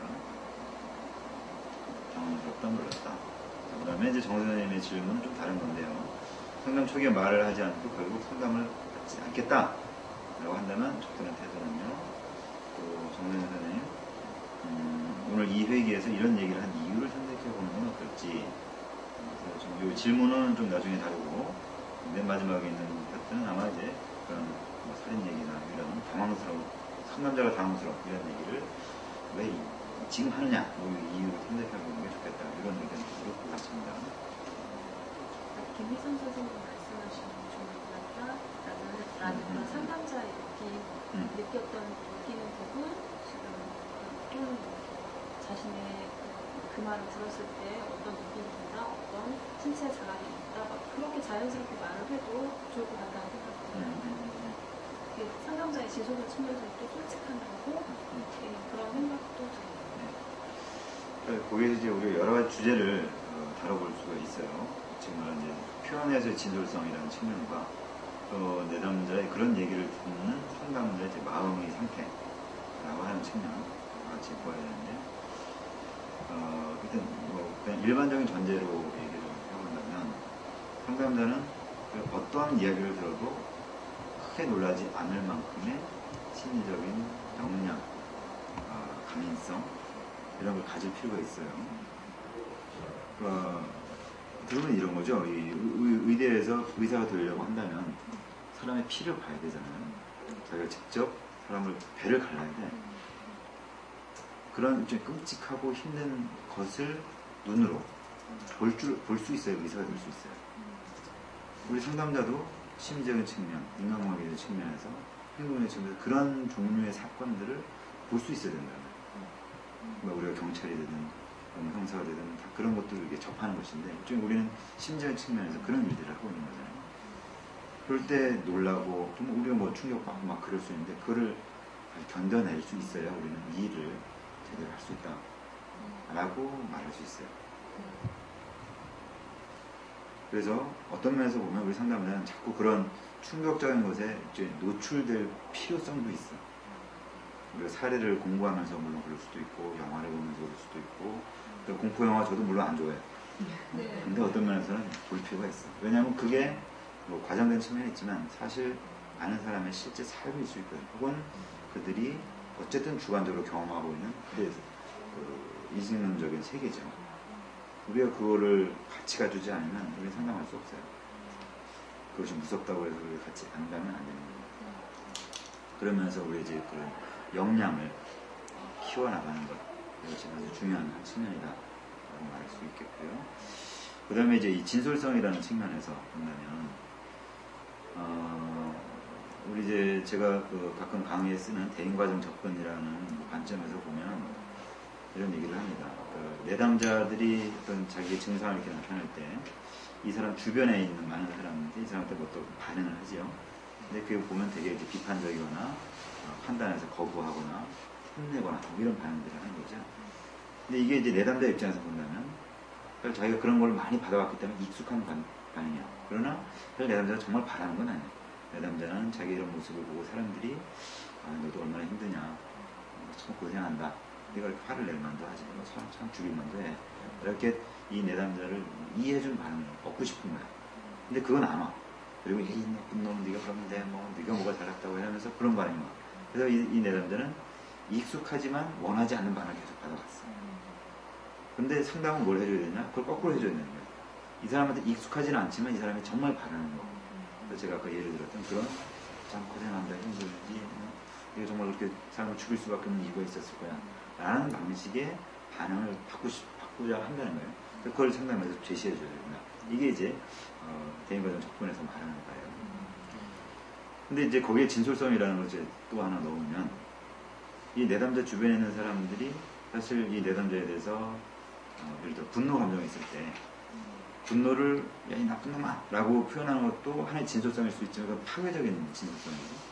또 한편으로는 이 그런 분노가 있으면서도 아닌 척하면서 그냥 좋은 관계인 척하면서 지내는 것, 이게 어떻게 보면 내 남자가 원하는 반응 같아 보이지만 그러나 그건 또 거짓된 친밀함이란 말이에요. 이게 다 좋은 반응이 아니라는 거예요. 그래서 분노가 있을 때 분노를 표현하되 그것을 숨기면서 뭐 이렇게 포장하지 않되, 그러나 내 남자에게 상처가 되지 않는 방식으로 우리는 분노를 표현하는, 혹은 이제 거꾸로 친밀한 관계라고 할지라도 우리가 저 사람에 대한 좋은 마음이 막 있는데 또 어떤 상황에 의해서 그 모험을 표현하지 못하는 경우가 많잖아요. 이게 연애가 깨지는 거 이런 것들 보면 그 맥락상 이게 사랑한다고 말만 하면 되는 건데 이 말을 못해갖고 이렇게 깨져나가는 수많은 그 영화나 이런 게 있잖아요. 그러니까 그런 우리는 사실 내가 좋아하는 마음조차도 제대로 잘 표현하지 못한, 진솔하지 못하는 경우들이 아주 많고, 혹은 좋아한다는 걸 표현하더라도 마치 과잉 부모 엄마가 애들을 하듯이 정말 숨막히게 좋아하게 만드는 그런 식의 또 하는 경우들도 있어요. 그러니까 이런 부정적인 감정이든 긍정적인 감정이든 잘 드러내면서도 이 저 사람에게 아픔이 되지 않고 이 관계를 잘 만들어가는 방식으로 표현하는 거, 이게 우리들 대부분의 사람들한테 경험되지 못했고 훈련받지 못했고, 그래서 이 내담자들이 혹은 뭐 상담에 오지 않더라도 많은 사람들이 심리적인 관계를 어려움을 갖고 있다는 거예요. 그래서 그거를 이 상담에서 일단 상담에서 먼저 보여주고, 이거를 내담자가 여기 상담장에서 경험을 하게 해주자 라고 하는 게 지금 대인과정 접근의 한 부분이에요. 근데 이제 문제라기보다는, 그래서 상담자가 갖춰야 될 것은 내가 상담자가 그런 식의 삶을 살 수 있어야 되는 거예요. 그건 뭐 이 상담 장면에서부터가 아니라 내가 삶을 살면서 하는 내 긍정적인, 부정적인 이런 경험들을 제대로 잘 인식하고 표현하고, 또 그것을 다른 또 듣는 사람한테 파괴적이지 않게, 숨막히지 않게 사랑과 분노를 전달하는 걸 할 수 있는가. 근데 그거를 우리가 훈련하는 거, 이게 뭐 다른 측면으로 돌을 따는 거지. 그게 되면 그게 잘 되어 나가는 것이 우리가 이 상담에서 그거를 잘하는 것일 것이다. 그리고 그렇게 하려면 어떻게 해야 되냐? 결국 내 자신을 자꾸 돌아봐야 되고, 내 치료를 내 스스로 치유해 나가야 되고, 내 그 언어 습관, 나의 삶 이런 것들을 계속 좀 피드백을 받으면서 그렇게 하나요. 그게 이제 뭐 개인 상담, 집단 상담, 혹은 우리 동료들 같이 상담 공부하는 사람들끼리의 서로에 대한 피드백 이런 것들이 이제. 근데 그 피드백을 달라고 하면 좋은 말만 해서요. 뭐 그러면 아마도 선생님에게 싫은 말을 하기에는 아직은 그만큼의 친밀한 관계가 안 됐다라고 그분이 생각하고 있을 수도 있어요. 혹은 안 들리거나. 그치, 그거는 말해도 안 들려. 좋은 말이 아닌 그런 말이 아니에요. 객수 찾으라고. 좋은 말이 아닌 그 반대의 말을 해주는 사람을 더 좋아해요. 지금 나중에. 점점 뭐 못 듣는 사람도 있고 뭐 그런 것 같아요. 그쵸, 부정의 평가조차도 긍정적으로 해석해서.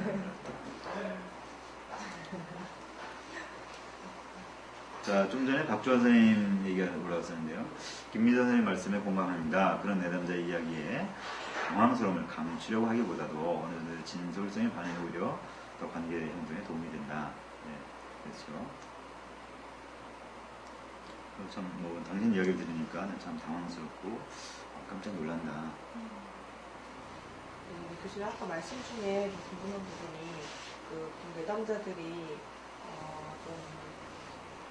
좀 화를 내거나 좀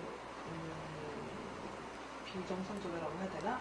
좀 그런 어떤 언어나 행동 이런 것들을 보였을 적에 그러니까 어떤 다른 나의 아픈 마음, 내가 지금 이렇게 화가 나 있다 이런 것들을 알아달라는 듯한 그런 행동이나 어떤 이야기를 했을 때 상담자가 그것을 그 마음을 읽어주고 이렇게 해야 된다. 이렇게 주변에 입단 부사람이 살았던 주변에 다른 사람들과는 다르게 상담자가 이렇게 해줘야 된다 그런 부분이 있었던 것 같은데요. 그러면 혹시 내담자가 그런 부분에 대해서 좀 처음에는 위안을 받기도 하지만 또 그런 걸 이용하려고 하기도 물론 예, 이용하려고 하기도 하죠. 그러면 인내심을 가지고 끝까지 이렇게 하다 보면 그러니까 그거를 우리가 이제 그게 이제 하나의 프로세스를 봐야 되는 거지. 야, 얘가 나를 이용해 가는구나 라는 것을 볼 줄 알아야 되고 그거를 여기서 다뤄야지. 내가 너를 공감해주고 이렇게 하고 있는데 너는 이거를 이용해서 어떻게 하고 있는 것처럼 보이는데 과연 그런가? 또 이런 얘기를 내가 지금 하는 것에 대해서 너는 어떻게 느끼고 있니? 이게 이제 대응과정 접근에서 말하기는 그 프로세스 커멘트라고 해서 이 과정 언급이라고 얘기를 해요. 그러니까 우리는 되게 얘기를 할 때 이 말의 내용 가지고서 얘기를 해. 과정 언급은 우리가 지금 말하는 패턴이 어떤가 서로 나는 질문하고 있고 넌 계속 대답하고 있어. 자, 이거에 대해서 어떻게 생각이 되지? 나는 이 부분, 이 가족에 대해서 얘기를 하려고 하는데 너는 자꾸 다른 쪽으로 비껴나가고 있어. 너는 계속 나를 의지하는 반응 보이고 있어. 뭐 지금 말했던 나를 이용해먹고. 이게 뭐냐면 말의 내용이 아니라 이 지금 우리가 관계 패턴이 어떻게 되고 있는가를 한참 높은 데서 보면서 그걸 갖고 한번 얘기해보자는 거예요.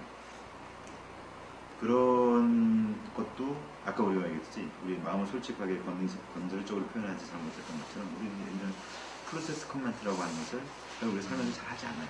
오늘 그 얘기를 할 때는 서로 싸우자.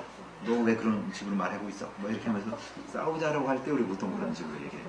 근데 이제 이 상담에서는 이 싸우자는 게 아니라 이제 너를 정말 잘 돕기 위해서 이 프로세스를 잘 보자. 그리고 지금 이거를 내가 상담자가 다루려고 하는데 너의 마음은 어떠니? 너를 내가 지금 어떻게 생각한다고 보여지니? 이런 것들을 같이 다 나누면서 진행을 하는 거. 그래서 그 대인과정 접근이 왜 이름이 그렇게 붙었냐면 어떤 문제든지 다 그런 대인과정 프로세스의 문제다. 그거를 다루면 무슨 문제든 다 일종의 다루어 나가진다 라고 보기 때문에 그 접근의 제목을 대인과정 접근이라고 잡았어요.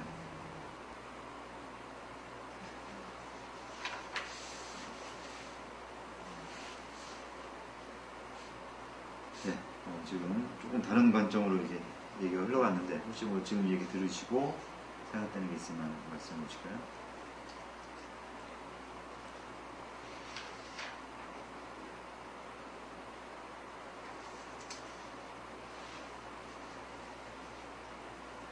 저는 없습니다. 네.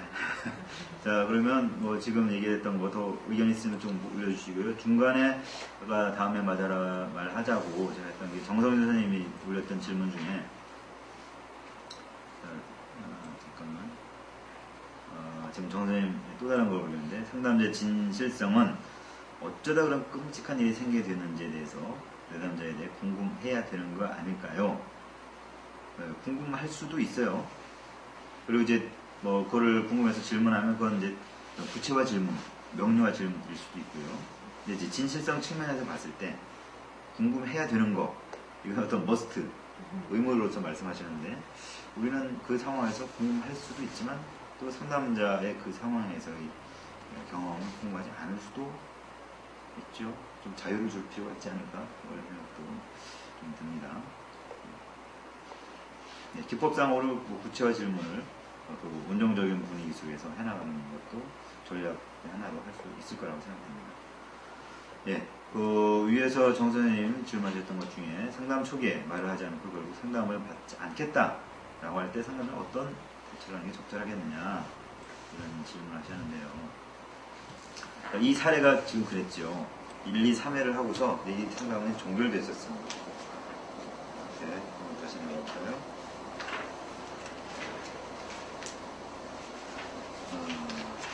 148조 한나우정 1에서 3회 그래서 보면 7월 24일부터 7월 30일, 8월 6일 하고 쭉 떨어져 4회 보면 1월 13일로 갑니다. 한 6개월, 이거 5개월 이상을 끝내요. 그러니까 여기 보면은 이 송고라는 아이가 와서 아무 말도 안 하고 전혀 반응을 하지 않는 거예요. 한 3회 동안. 그리고 결국 언젠가 네 마음이 내켜서 얘기할 준비가 되면 다시 오너라 하면서 종교를 합니다. 그리고 몇 개월이 지나요. 그리고 엄마가 데리고 그리고 종교를 했죠. 그러나 이제 뭐 첫 회에 이렇게 종교를 하진 않았죠. 그러니까 계속 상담자는 시도했고 관심 갖고 하려고 싶었고 근데 결국 반을 보이지 않았고 끝냈습니다. 그러니까 일반적인 얘기겠지만 일단 우리가 하려고 하되 뭐 이렇게 한 3, 4회 정도 전혀 반응이 안 되면 끝내야 되는 게 우리의 한계죠. 병원도 마찬가지 아니겠어요? 의사가 아무리 듣고 싶어도 환자가 다 싫다. 그러면 결국 좋을 수 없는 상황이 되죠.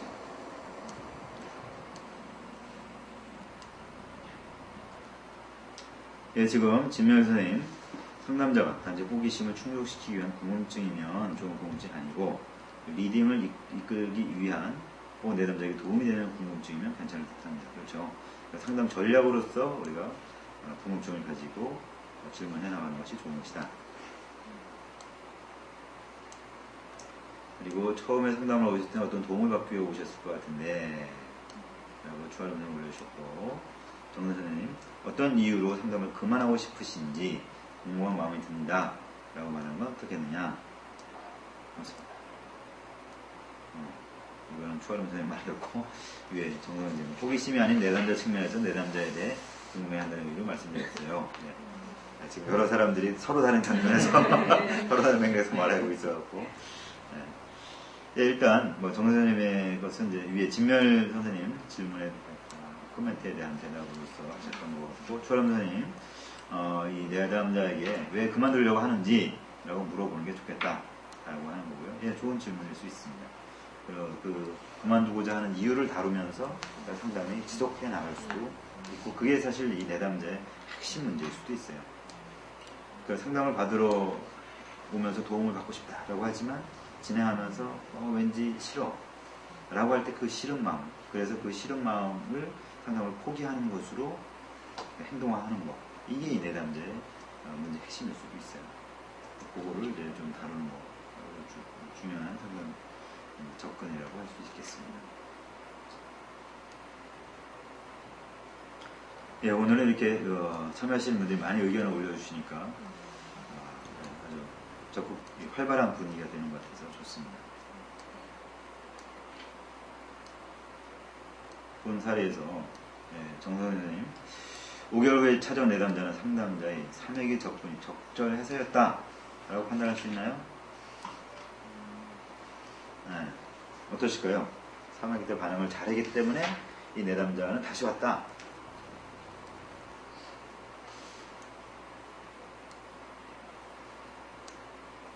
그런 면도 없지 않아 있는 것 같아요. 우선 이거를 제가 좀 읽어보니까요.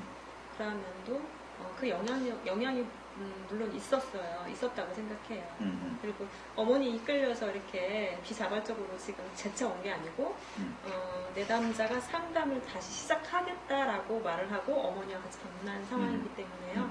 충분히 그 기간 동안에 그러니까 그 1회에서 3회까지 그 상담에서 분명 어떤 부분이 작용했다라고 생각해요. 그렇죠. 상담자에게. 네, 맞습니다. 뭔가 상담자가 상담자가 자기에게 좀 도움을 줄 수 있겠다라는 생각이 들어서 보여줬다는 거죠. 도움을 요청하고자 진짜 찾아온 이 방법 써먹으려고요. 뭘? 아니요, 제 글이. 이 방법. 근데 이제 이 방법이라고 했을 때 맨 마지막에 말한 그것이 효과 있냐? 그거는 아닐 수도 있어요. 그것만이 아니라는 거지. 그러니까 네. 이건 말고 그 1~3에 지속적으로 상담자가 보여줬던 이 내담자가 이렇게 사실 거부하고 아무것도 안 하고 이런데도 불구하고 지속적으로 이 내담자를 만나려고 했던. 그러나 마지막에서는 결국 너의 입장이나 의견을 존중해주면서 끝냈던 거. 이 전반적인 과정이 이 내담자한테 영향을 미쳤다 이렇게 볼 수 있겠지요. 네.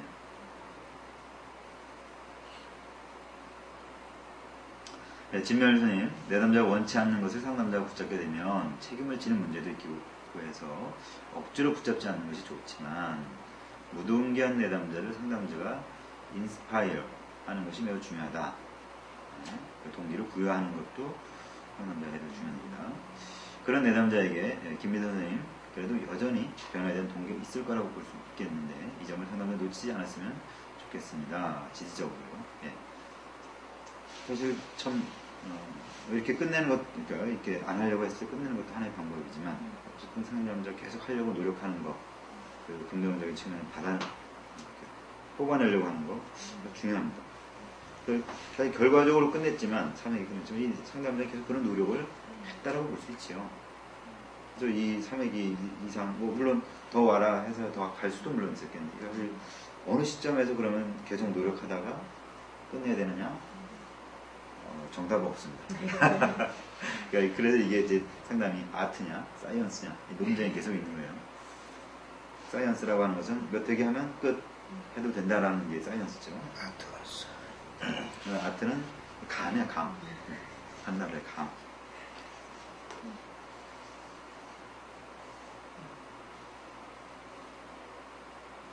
내담자의 선택도 물론 가장 중요한 것 같아요. 그렇죠? 존중해줘야 네, 존중할 수 있어야 됩니다. 결국엔 정결하는 것도 내담자의 선택이지 상담자의 선택보다 내담자의 선택이 네, 먼저 나오잖아요. 그러니까 우리가 이제 상담자의 태도라는 측면에서 지금 말씀하신 것과 연관시켜 본다면 우리는 이제 어른으로서 혹은 교육자로서 내가 갖고 있는 좋은 거를 저 사람한테 꼭 줘야 되겠다. 그 마음은 선한 거라고 볼 수 있겠죠. 그것을 이제 시행하는 방법에 있어서 많은 경우는 내가 좋은 거니까 너 꼭 가져야 돼 하면서 이제 얘를 억지로 이끌고 가는 방법을 우리는 많이 받아봤고 네. 실제로 쓰고 있고 많이 받아봤죠. 그래서 상담에서도 그런 태도가 우리한테 익숙할 수 있어요. 그러나 이제 일반적으로 알 수 있듯이 그건 효과적이지 않은 것이고 어떤 우리가 뭐 조작이나 혹은 협박이나 회유를 통해서 그렇게 가는 것이 어떻게 보면 이 세상에서 성공하는 방법이에요. 세상적인 방식 중에 보면. 평소 생활 태도를 듣는 것 같아서 참 마음이 불편하네요. 그래도 참 통찰을 잘 하시는군요. 많은 사람들이 그러죠. 해야죠. 모르겠어요. 이런 것도 있겠죠. 로저스가 사람을 볼 때 사람 이제 긍정적인 자신의 경향성을 보기 때문에 우리가 공감을 하는 것이고 무조건적 긍정적 수용을 하는 것인데 그걸 상담에서도 그걸 이제 하라고 하거든요. 그럴 때 우리 내담자를 보면 그 문제에 대해서뿐만 아니라 이 상담에 대한 태도에 있어서도 이 내담자 속에 긍정적인 그 경향성이 분명히 있을 것이다. 그리고 이 사람은 자기를 성장시키고자 하는 그 마음이 분명히 있고 그걸 위해서 뭐 억지로는 어쨌든 여기 왔고 이 내담자가 지금 이렇게 거부하는 태도를 보이고 있지만 이건 어떻게 보면 내담자가 상담자한테 정말 나의 수준에 맞는 도움을 주세요 라는 표현일 수도 있어요.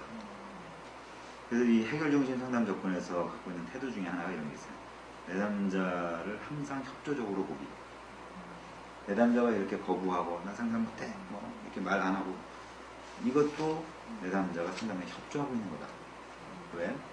그 자신의 모습을 솔직하게 보여주고 있는 거거든요. 그러니까 내 이 수준에 맞춰서 당신 나를 도와달라 라고 보여주고 있다는 거예요. 오히려 그게 더 나을 수 있어요.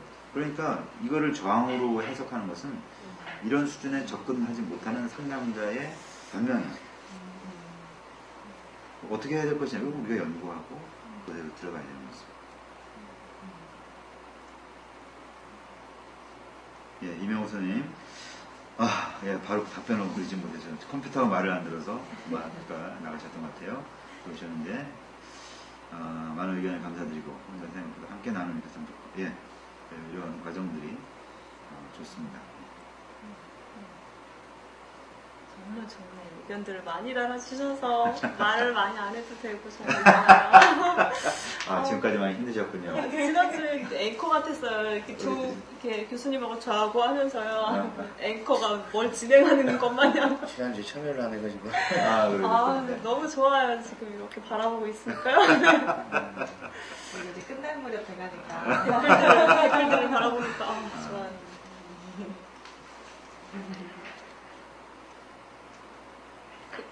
그래서 그런지 제가 한 가지 자각된 게 있어요. 오늘 조남정 선생님이 한 번도 거론이 안 되셨어요. 이렇게. 맞아.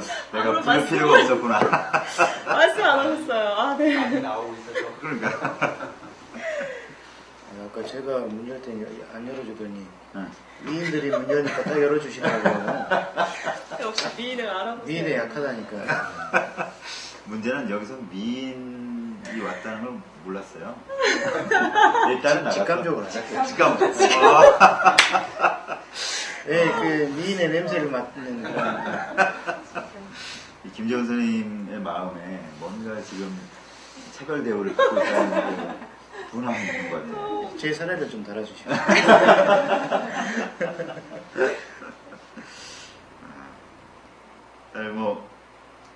우리가 지금은 이 책에 나온 사례를 공부를 하고 있지만 앞으로 기회가 되면 여러분들이 직접 하시는 사례를 다루면 더 좋고, 그 다음에 지금 김재원 선생님 말씀하신 것처럼 여기서 상담사를 직접 시연을 해.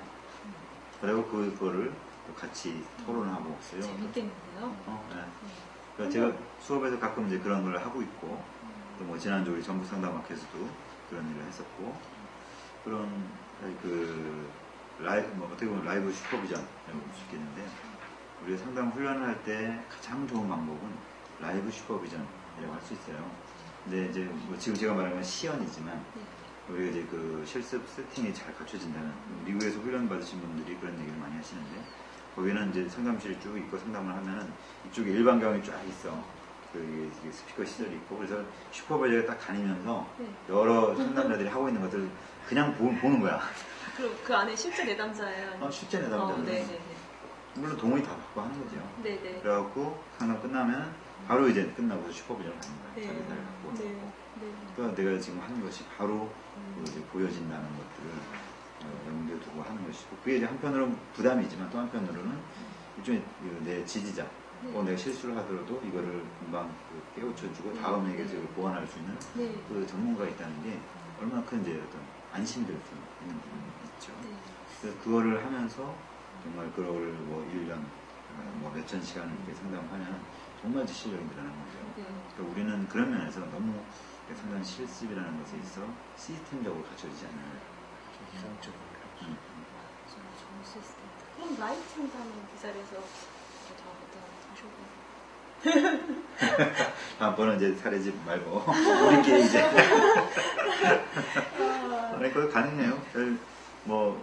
그게 꼭 이제 개인을 상담하는 그런 거 아니더라도 제가 여러 번 우리 동료 상담자로서 우리끼리 이제 집단을 하는 거 참 필요하다 이런 얘기를 많이 하는데, 그것을 이렇게 우리끼리 하는 걸 이렇게 보여주면서, 우리 이제 집단 상담학회에서 하는 1년에 한 번씩 하는 그쪽 연수를 가면 그런 거 해요. 집단 시연을 하고 그걸 옆에 사람이 보고서 거기에 이제 코멘트하고 그런 것들을 하시거든요. 그런 거. 자, 이제 또 정 선생님 본 사례에서는 이야기할 준비가 되면 다시 오너라 했는데, 그의 상담자 스스로 방임으로 느껴질 수도 있을 것 같아요. 상담자들이 원하는 싶어서 상담자 윤리 측면은 어떻게 될까요? 질문이 있었고요. 일반경 슈퍼비전은 상담자 불안은 높아지겠지만 도움 많이 되겠네요. 상담자 태도, 반응 등에 대해서. 예. 부산에서 조벽 교수님이 그런 식으로 하신다고 얘기를 들었어요. 상담하면서 땀나지 정말. 네, 거기 제가 그 힐링센터를 좀 이렇게 내부를 좀 돌아봤어요. 이렇게 봤는데 일반경 다 설치되어 있고요. 네, 시설이 잘 갖춰져 있더라고요. 상담하는 훈련하는 곳에는 기본적으로 일반경 설치가 적어도 한 방 이상 있어야 됩니다. 진명 선생님, 제 느낌에는 방임이라기보다는 여기 상담자의 능력에서 상담자가 도울 수 있는 한계 밖의 일을 잘 구별한다는 건 아닐까 합니다. 예. 진명 선생님 의견에 동의하면서 아마 위에 이제 정 선생님의 얘기는 우리들이 착하기 때문에 우리가 좀 그런 스스로 부담을 느끼는 게 느낄 수도 있지 않겠느냐 이런 말씀인 것 같아요. 근데 그렇게 느낄 필요 없다는 거지. 그러니까 일종의 우리가 처음부터 딱 너 그만둬라고 한다면 방임이겠지만 이 사람을 잡기 위해서 적어도 3회 정도는 노력을 했다는 것 이걸 통해서 우리가 방임이 아니다. 전문적인 어떤 한계를 긋는 것이다. 이렇게 말할 수 있을 것 같아요.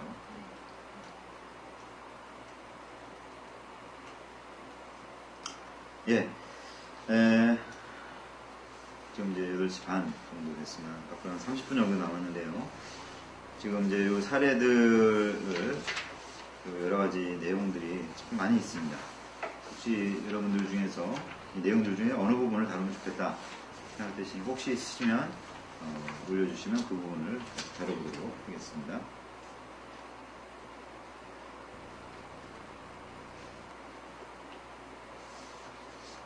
혹시 여기 계시는 선생님들도 이 부분을 좀 우리 얘기해보자 생각이 있으면 제기를 해주세요.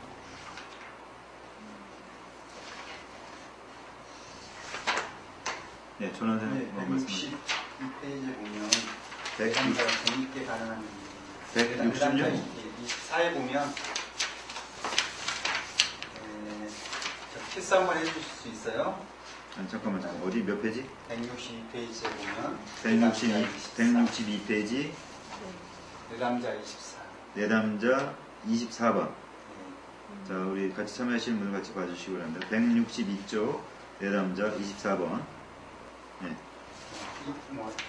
내담자 상담자 22, 내담자 24, 내담자 29보면 굉장히 그 연인처럼 상담자를 지금 내담자가 생각을 해요. 네. 상담 장면에서 이제 간혹 이런 어떻게 보면 이제 충분히 자기를 받아주고 진실하게 대하면 자기를 좋아한다라고 생각하고 이런 연인 감정을 갖게 되는 이런 내담자가 종종 네.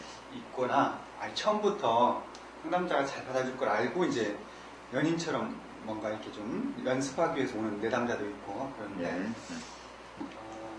그런 점에서 좀 이런 내담자를 어떻게 좀 다뤄주면 좋을까 네. 좀 얘기해봤으면 좀 좋지 않을까라는 예. 생각이 들고 네. 이 사례가 좀 그런 점에서 잘 이렇게 대처하고 있는 게 아닌가라는 생각이 좀 들어서 그런 얘기 예. 나눠봤으면 좋겠습니다. 네, 좋습니다. 예, 일단 이 사례에서 어떻게 했는지를 좀 한번 볼까요? 자, 상담자 반응만 한번 봅시다. 상담자 24, 침묵. 상담자 25, 역시 침묵. 상담자 26, 고개만 가로 흔든다. 계속 이제 내담자는 졸르고 있어요. 27, 성부야, 네가 자꾸 졸으니까 참 내가 남차구나. 28, 성부야, 너는 내가 한 번만이라도 너를 안아주거나 키스해주기를 간절히 바라는 모양이구나. 그러나 나는 그렇게 하고 싶지 않으니 어떻게 하면 좋겠니? 29, 성부야, 나는 지금 너한테 뭐라고 말해야 할지 참 몰라서 난처하구나. 내가 거절하면 네가 너무 무안하고 부끄러워 상처를 입을까 없고, 그리고 너는 내 학생이고 아들처럼 느껴지는데 안아주거나 키스해줄 수도 없고 어떻게 해줄지 모르겠구나. 30, 성부야, 나는 내가 무척 어려울 텐데도 불구하고 나를 믿고 네 마음 솔직히 말해도 참 고맙단다. 그리고 내가 나를 여인으로서 사랑한다는 말에 좀 당황스럽기는 하지만 싫지는 않단다. 내가 50이 넘었는데도 내 눈에 예뻐 보인다니 그것도 좋고, 그러한 내 마음은 이해도 되고 고맙게 느껴지지만 다른 한편으로는 나는 내 마음을 이해도 하고 존중해 왔는데 너는 내 기분을 조금 더 존중해 주지 않는 것 같아 좀 섭섭한 것 같구나. 31, 조금. 선생님 화났어요? 라고 내담자가 말했죠. 상담자 31, 조금. 옛날에 내가 울 때는 내가 너무 가슴 아파하기 때문에 참 불쌍하겠거든. 그래서 위로해주고 싶었단다. 그런 상황이라면 지금도 아마 너를 안고 위로해줄 수 있을 거야. 그러나 지금은 다르지 않느냐? 모든 것이 언제나 네가 원하는 대로 되었으면 좋겠지만 네가 원하는 것과 내가 원하는 것이 다르니 어떻게 하면 좋겠니? 성부는 자기 원하는 것만 마구 밀어붙이고 내 의견은 조금 더 생각해주지 않는 것 같아서 정말 섭섭하구나. 너는 만일 너와 의견이 다른 어떤 사람이 너의 기분은 조금 더 고려하지 않고 너처럼 자기 원하는 대로만 강요한다면 네 기분이 어떨 것 같으니? 네, 침묵. 33, 성부야, 네가 내 말을 이해하는 것 같구나. 내 말을 들을 수 없어서 미안해. 34. 성부가 날 이해해 주는 것 같아서 고마워. 예, 이렇게 이제 진행이 됐어요. 네, 어떻게 생각되십니까? 우선 먼저 남학생이잖아요. 고등학교 예. 2학년이고요. 근데 처음에 첫 부분에 상담할 때 이 아이가 좀 힘들어할 때 안아줬던 모양이에요. 그런데 저는 그 부분에서 좀 제 개인적으로는 적절치 못하다는 생각을 좀 했어요. 우선 남학생이라는 전제하에 이게 어떤 그러니까 안아줬었어요? 스킨십을 네. 예 있었어요. 남학생일 29. 경우에는 스킨십을 하는 데 있어서 좀 더 신중해야 될 것 같아요. 그리고 가급적이면 스킨십을 안 하는 쪽으로 저는 그런 생각이 좀 들어요. 그리고 뭐 가볍게 이렇게 어깨에 손을 올리고 아이가 좀 울거나 너무 이렇게 그럴 경우에 이렇게 가볍게 어깨에 손을 올리는 정도? 그 정도는 모르겠지만 이렇게 안아준다거나 하는 스킨십은 글쎄요. 저는 좀 퀘스천 마크를 찍고 싶고요. 그리고 상담자가 솔직하게 반응을 하셨는데 그리고 당황하긴 했지만 나 싫지는 않단다. 뭐 50이 넘었는데 네 눈에 예뻐 보이니까 뭐 그런 마음 이해도 되고 고맙게 느껴져. 뭐 이런 부분들 이렇게 말씀하셔놓고 또 뒤에 가서는 내 마음을 존중해주지 않는 것 같아 섭섭하다. 뭐 이렇게 이 부분 제가 잘못 인지했군요. 너의 마음을 선생님이 이해해주지 않아서 좀 섭섭한 것 같구나 이거였군요. 네, 그러니까 아니, 너는 내 기분을 조금 더 존중해주지 네. 않아. 그렇다면 이거는 맞지 않는 것 같아요. 그러니까 금방 앞전에 했던 말과 뭐 이거를 어떤 따지려는 건 아니지만 차라리 앞에 했던 말을 뭐 물론 진솔성 측면에서는 말을 해야 되는지 뭐 틀린 건 아닌지 모르겠지만요. 굳이 이 부분까지는 말씀 안 하셔도 그냥 내 기분을 존중해주지 않는 것 같아서 섭섭한 것 같구나 이 정도로만으로도 충분히 마감을 해서 말을 가름했어도 충분히 했을 것 같고요. 예, 끝까지 이렇게 지금 전체적인 흐름으로 봤을 때는 이렇게 한 게 좋은 것 같아요. 좋은 것 같지만 처음에 그 안아줬다는 그 부분에서 있어서는 남학생일 경우에는 한 번 더 생각해봐야 하지 않을까라는 생각이 좀 들어요. 충분히 아이가 자, 지금 이제 두세 가지 주제를 말씀하셨어요. 뭐 각각 좀 나눠서 네. 얘기를 해보면 좋겠습니다. 네.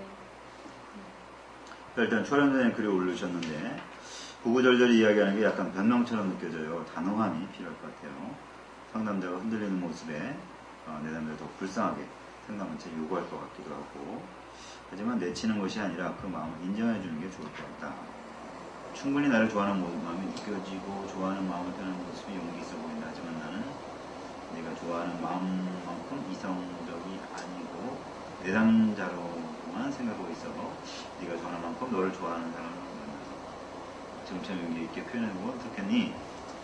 라고 하는 얘기를 주셨고요.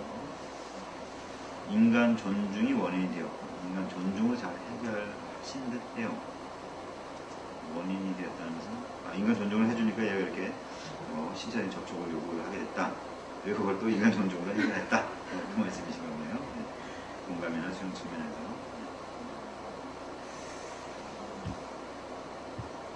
보면 김 선생님 말씀 듣고 이제 제 의견을 생각해봤는데요. 그 아들 거린 것 같아요.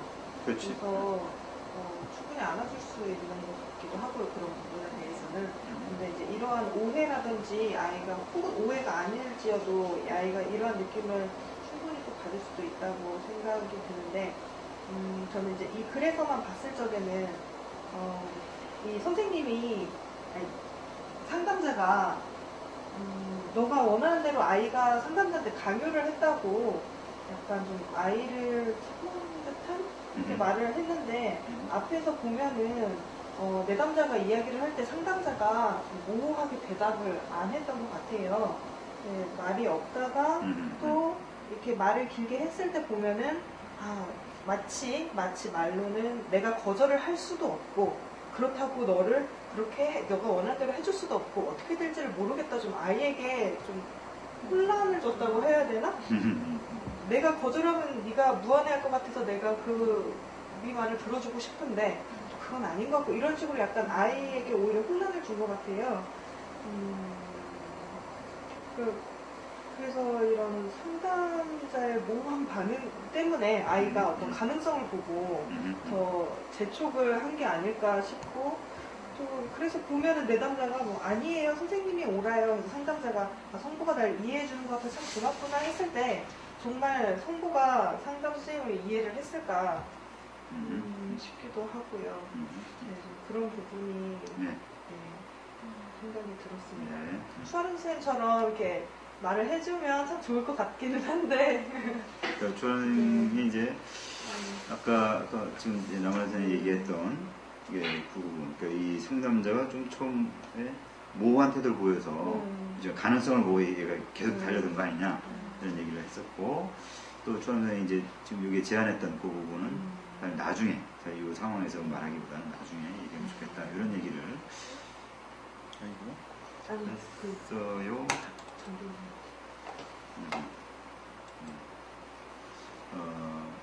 그리고 추한 선생님이 또 올리신 글 중에 보면 혹은 좋아한다는 것 초점을 맞추지 말고 어떤 모습이 좋아 보이는지 내담자 쪽으로 초점을 맞춰서 내담자가 이야기하도록 하는 편이 좋을 것 같다. 또 네가 좋아했던 사람은 어떤 사람이니? 또 김현 선생님, 이 내담자가 진압력이 조금 없으니 상담자가 지지치료 쪽으로 한 것이 잘 진행을 한 것으로 보이나 저는 정 선생님 말씀을 다 못 들어서 24회기 바로 전에 그 성적 전이 부분에서 이 부분에서 덮어버렸는데 상담자가 이후 준비를 잘해서 전의를 바로바로 그 자리에서 잘 정리해준 느낌이 듭니다. 예, 사실 그 키스 이게 이성으로 생각하는 거 그 부분에 대해서는 그렇게 잘 다루진 않은 것 같아요.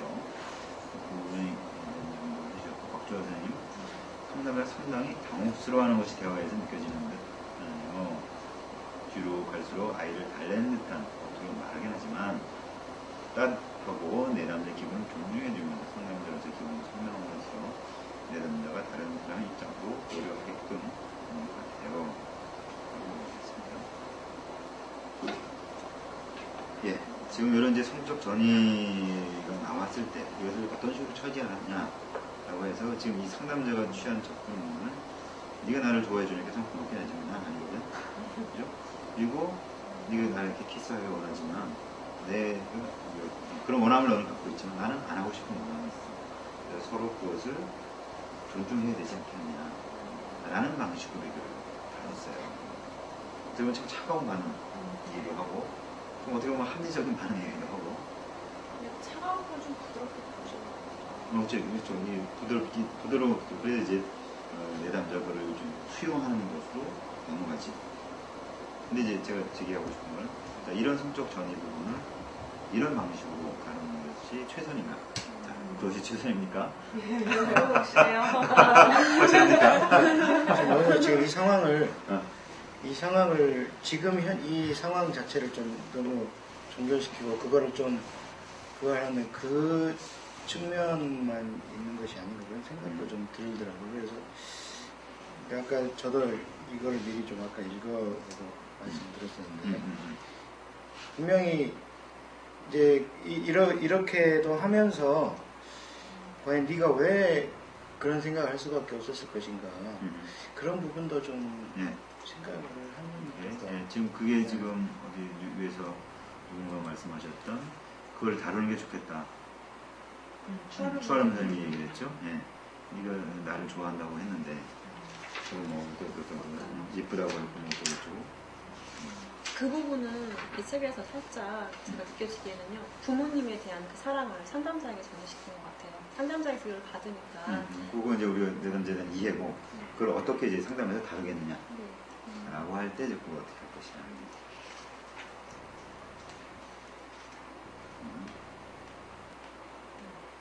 손님들 지금 혹시 남자 내담자 이런 식으로 나오면 혹은 우리 남자들도 여자 내담자가 이런 식으로 나오면 당황스럽죠. 당황한 내 느낌이고 그래서 어떻게 할 것이냐. 그러니까 이런 나이 차이라면요. 이런 나이 차이라면은 정말 혹은 나이 차이가 아니고 뭐 또래나 되더라도 그런 좋아하는 감정이 생긴 이유에 대해서 추아름 선생님 말씀하신 것처럼 좀 탐색해볼 만한 필요가 있을 것 같아요. 아무래도 평소에 이렇게 주변으로부터 어떤 이해를 받지 못하거나 좀 소통이 잘 안 되었던 그런 사람일 경우에 이렇게 상담자가 어떤 소통을 하려고 노력하거나 이랬을 적에 그런 따뜻함이나 이 사람이 날 참 이해해 주는구나, 이 그렇죠. 사람이 그런 날 감이 생기죠. 사랑해 주는구나 이런 것들이 느껴졌을 적에 좀 오해를 할 수도 있을 것 같아요. 또 자기의 감정을 오해할 수도 있을 것 같아요. 상담자를 오해하는 게 아니라. 그러니까 상담자는 무조건 이렇게 내담자에 대해서 지지해주고 공감해주고 보살피는 그런 입장이다 보니까 그 상담자를 보고 내담자는 그 상담자의 매력에 빠질 수 있잖아요. 그런데 저는 그러니까 나이 차이를 막론하고요. 그러니까 저의 경우에 어떤 한 일 간단하게 말씀드리면 고등학교 남학생 아이가 그러니까 밖에서 만나요라는 식의 그런 말을 했을 때 저는 분명하게 상담자 대 내담자로 상담실에서 만나는 건 가능하지만 상담 현장에서 보는 건 가능하지만 밖에서 만나는 거는 그 부분을 조심스럽게 말해 주었어요. 예. 아이는 잘 알아들었고 저는 그래서 좀 분명하게 말을 이렇게 해줘야 하지 않나. 그렇죠. 저는 네. 개인적으로 생각하고 그렇습니다. 이분은 참 부드럽게 처리를 잘 하셨는데 이렇게 하는 게 저는 그 좋다고 선을 긋는 거 네, 생각 확실하게 잘 해줘야 됩니다. 네, 네. 그리고 또 대부분의 경우는 좀 내담자들이 그 상담자들을 좀 시험해보는 그런 게 아닐까. 뭐 그럴 수는 있죠. 테스트 반응일 수 있죠. 거기까지는 파악이 안 되니까. 네. 근데 안아주는 거에 있어서는 저는 그 부분은 어떻게 안아서 아까 이건 이거 닫고. 그런 부분도 좀 조심스럽게 접근을 해야 될 것 같아요. 그러니까 그래서 상대방이 그러니까 왜 그 외국 사례들을 보더라도 안주 할머니하고 젊은 그 친구가 그렇게 뭐 결혼까지 하고 그런 경우가 있잖아요. 그러니까 충분히 이성적인 관계에서는 어떤 그런 게 느껴질 수가 있다고. 더군다나 이 내담자 같은 경우에는 굉장히 심리적으로 자기 부모한테 관심과 사랑도 많이 받지 못했고 또 이제 근데 이제 그것을 상담자가 이렇게 자기를 좀 이해해주고 그런 것 같으니까 그걸 착각했을 수가 있다는 생각이 들거든요. 네, 그 부분은 좀 조심해야 지금 여기 돼요. 보면 안 만나주면 죽어버리겠다고 하는 내담자라면 어떻게 할까요? 진짜로 죽지는 않을 겁니다. 제 생각에는 이런 경우가 혹시 상담자를 이용하려고 하는 협박이라든지 자기 마음대로 좀 요구하는 대로 상담자가 들어주도록. 자, 혹시 기억하실지 모르겠지만 작년 여름에 제가 상담 드라마 스터디를 했었어요. 거기에 나온 내담자 중에 한 명, 여자 내담자가 바로 이런 내담자였습니다. 상담자한테 성적인 일종의 유혹을 하고 동물나는 시절부터 당신과 섹스하는 걸 나는 꿈꾸고 있고 뭐 그런 것들이 이제 나오는 게 있습니다. 그걸 우리가 뒤에까지 다 보지 못했는데 그 뒤에 나오면 어떤 게 나오면은 이 여자 내담자가 있고 또 다른 남자 내담자가 있어. 이 둘이서 나중에 사겨. 성적인 관계도 막 하고. 근데 그 얘기를 상담실에 와서 해. 나 그 내담자랑 그 남자랑 나 섹스한다. 근데 나 섹스하면서 당신 상담자를 생각한다. 자, 이런 이제 그게 이제 드라마로 만들어져 있어요. 여러분 그거 한번 공부하고 오시면서 어떻게 상담자 그 상황을 대처하나. 또 그 사례 갖고 이제 슈퍼비전 봤거든. 기억이 근데 거기까지 안 봤어. 거기서. 그래서 앞부분만 봤어. 수업이 했었어요. 수업이 아니고 그 여름방학 때 스터디로. 인터뷰 좋았어요. 사실 우리가 좀 더 그걸 좀 더 공부를 해볼 수 있으면 좋겠다라고 생각이 듭니다. 줄거리만 신고하고 슈퍼바이저 깨. 저는 근데 그렇지. 일단은 슈퍼바이저한테 해야지. 근데 네. 슈퍼바이저도 뭔가 줄 거 아니야? 우리가 이제 스스로 생각해 보시죠. 우리는 뭘 해야 될까? 슈퍼바이저도 물어볼 거야. 네. 또 갖고 오면. 네. 그래서 어떻게 할 건데? 네. 어떻게 하면 무엇이 진짜로 좋은데? 죽을 사람 같으면 그런 얘기 안 할 거야. 정선지 선생님 너무 재밌었어요.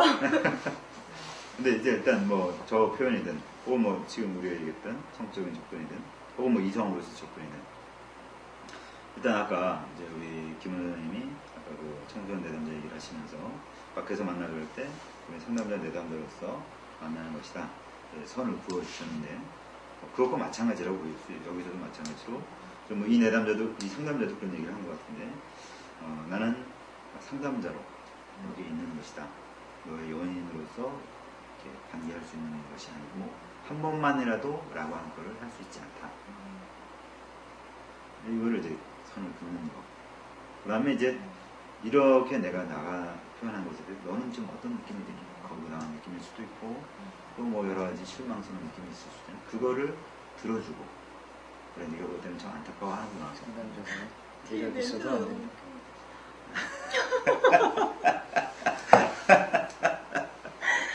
아, 난 너무 잘생겨서 탈이야. 있어요, 안에 바로. 진별점도 그렇구나. 재밌어요. 오늘 너무 좋아요, 분위기. 이런 거를 뭐 잡복 종결자라고 하는데. 종결자. 네. 그러니까 그런 부분에서 우리 그런 이제 손을 긋고 그렇지만 그 손을 그으면서도 나는 너의 감정에 관심이 있고 너의 그 느낌을 내가 다뤄나가겠다. 그리고 다뤄나갈 수 있다. 이런 거를 우리가 이제 보여주는 게 필요하지요.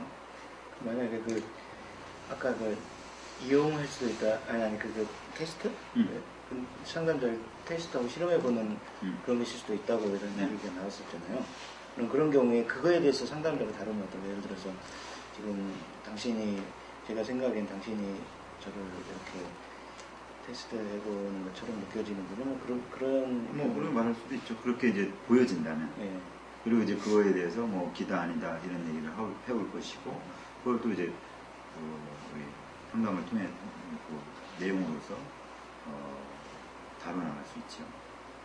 근데 거기서 또 이제 우리가 또 염두에 될 거는 아까 80세 뭐 노인과 이렇게 관계운이나 말좀 지금 그 상담윤리에서 미국에서 아주 중요한 이슈 중에 하나 그런 부분이 성적인 관계를 갖는 것.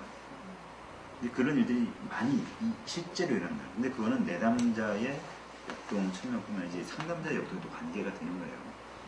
결국 내담자가 일종의 뭐 유혹을 하든 이렇게 접근해 볼 때 상담자도 그런 욕구와 필요성 혹은 부족한 것이 있어서 그게 이제 맞아 떨어지고 어떤 때는 이제 상담자가 먼저 그런 것들을 접근을 해서 내담자가 이렇게 착취하는.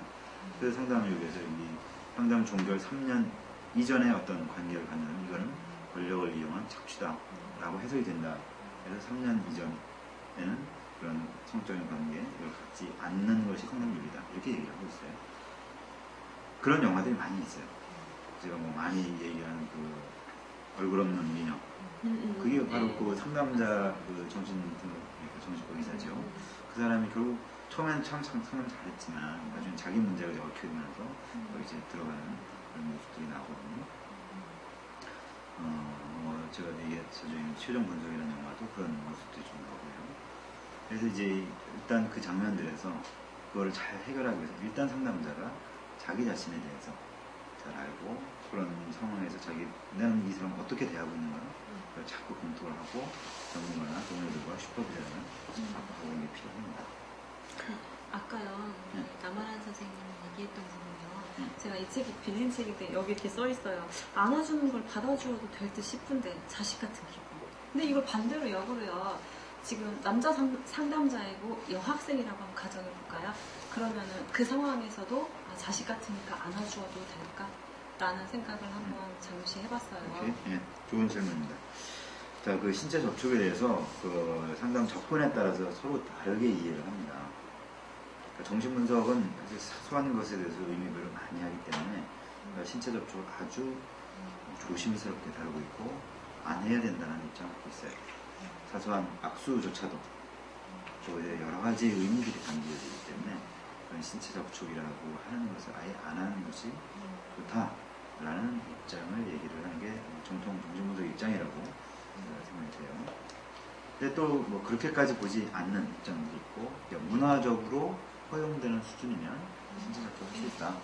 그러니까 그런 이제 지금 엄마와 아들 관계에서 혹은 그런 나이 드신 분과 어린 아이들 사이에 뭐 있을 수 있는 일이지 라고 상식적으로 생각할 수 있는 분위기라면 할 수도 있다는 거예요. 그러나 이제 우리가 일상적인 상식적인 수준의 접촉이 우리 전문적인 수준에 들어갔을 때는 문제가 될 수도 있는 그 문제 계획이 스타트가 될 수도 있기 때문에 우리가 그런 부분들에 대해서는 지금 얘기했던 여러 가지 가능성을 놓고서 주의할 필요가 있어요. 주의라는 거. 그래서 우리가 상담에서 전문가와 전문가가 아닌 사람 뭐가 다를까라고 했을 때 상식적인 수준에서 하는 것은 전문가가 아니에요. 우리 뭐 옆집 아줌마가 우리 교회에서 뭐 친구가 해줄 수 있는 수준의 언어 반응과 어떤 정서적인 지지와 뭐 이런 거를 해주는 것, 뭐 상담에서 그것이 아주 없을 수는 없겠지만 그런 논리와 수준을 가지고서 하는 것은 전문적인 상담이라고 할 수 없겠죠.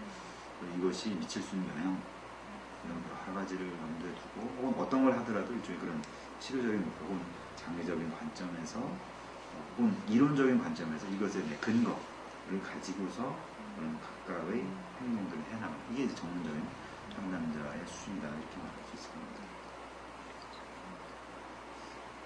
그래서 사실 상담 슈퍼비전을 하다 보면 전문가들이 여러 명의 슈퍼비전하면 전문가끼리 싸워요. 이거 그거 상담도 아니다. 이렇게 해야 되는 거 아니냐.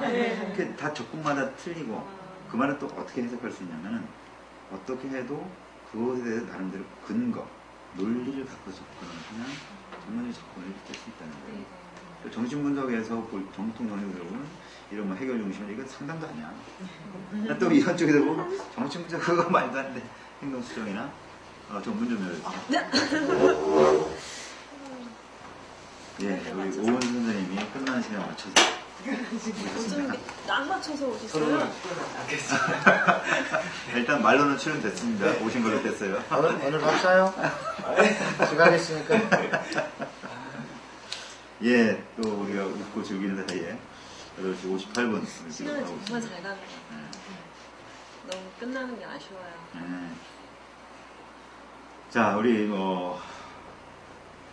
여러 가지 아직 다루진 못한 부분이 많이 있지만 또 아쉬움을 남기고 이제 마치려고 합니다. 우리 정리하시면서 오늘 배우신 거에 대한 코멘트나 혹은 뭐 느낌들 한마디씩 하시고 정리를 하도록 하겠습니다. 일단 그 전에 공지, 우리 다음번 모임을 어떻게 할 것이냐. 지금 오늘까지가 7번째 모임입니다. 그래서 2시간씩 계산하면 14시간을 했는데 일시 이후 15시간을 채우려면 한 번은 더 하는 게 좋습니다.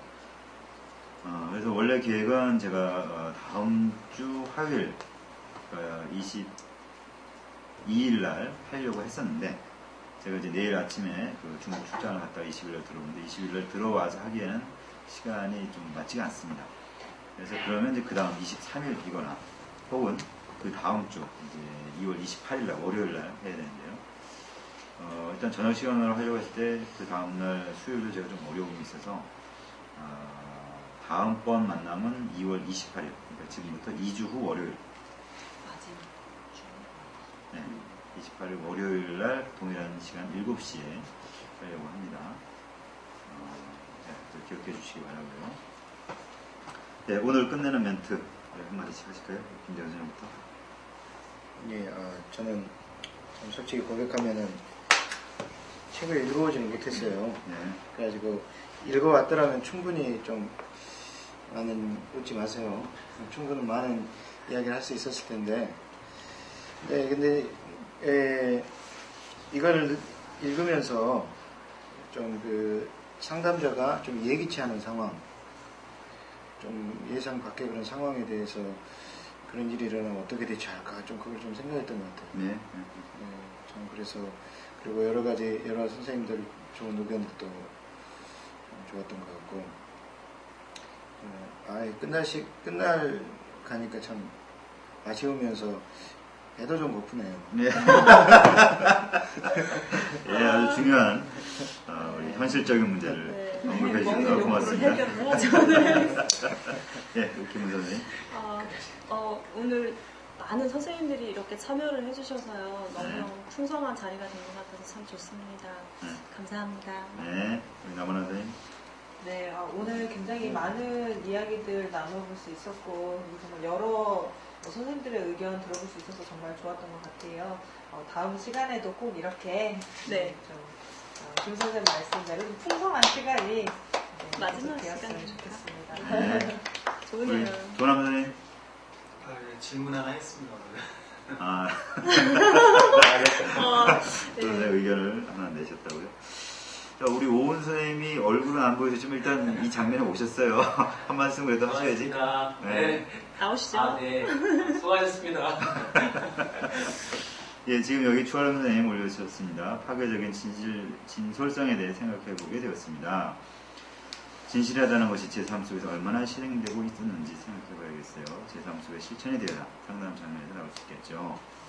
자, 우리 정 선생님 오늘 3명, 우리 화면에 나온 3명인 것 같은데요. 편안해 보이세요. 저 고맙습니다. 3분 보니까 3분 봤더니 처음에 저 여기서 잘 안 보이는데 3분 동안만. 3분 보니까 3분. 적절한 시간이 3분. 네. 아, 3분 이상 되면 지겨우죠. 저는 못 보지만 오래간만에 보여드리니까 네 좋네요. 네.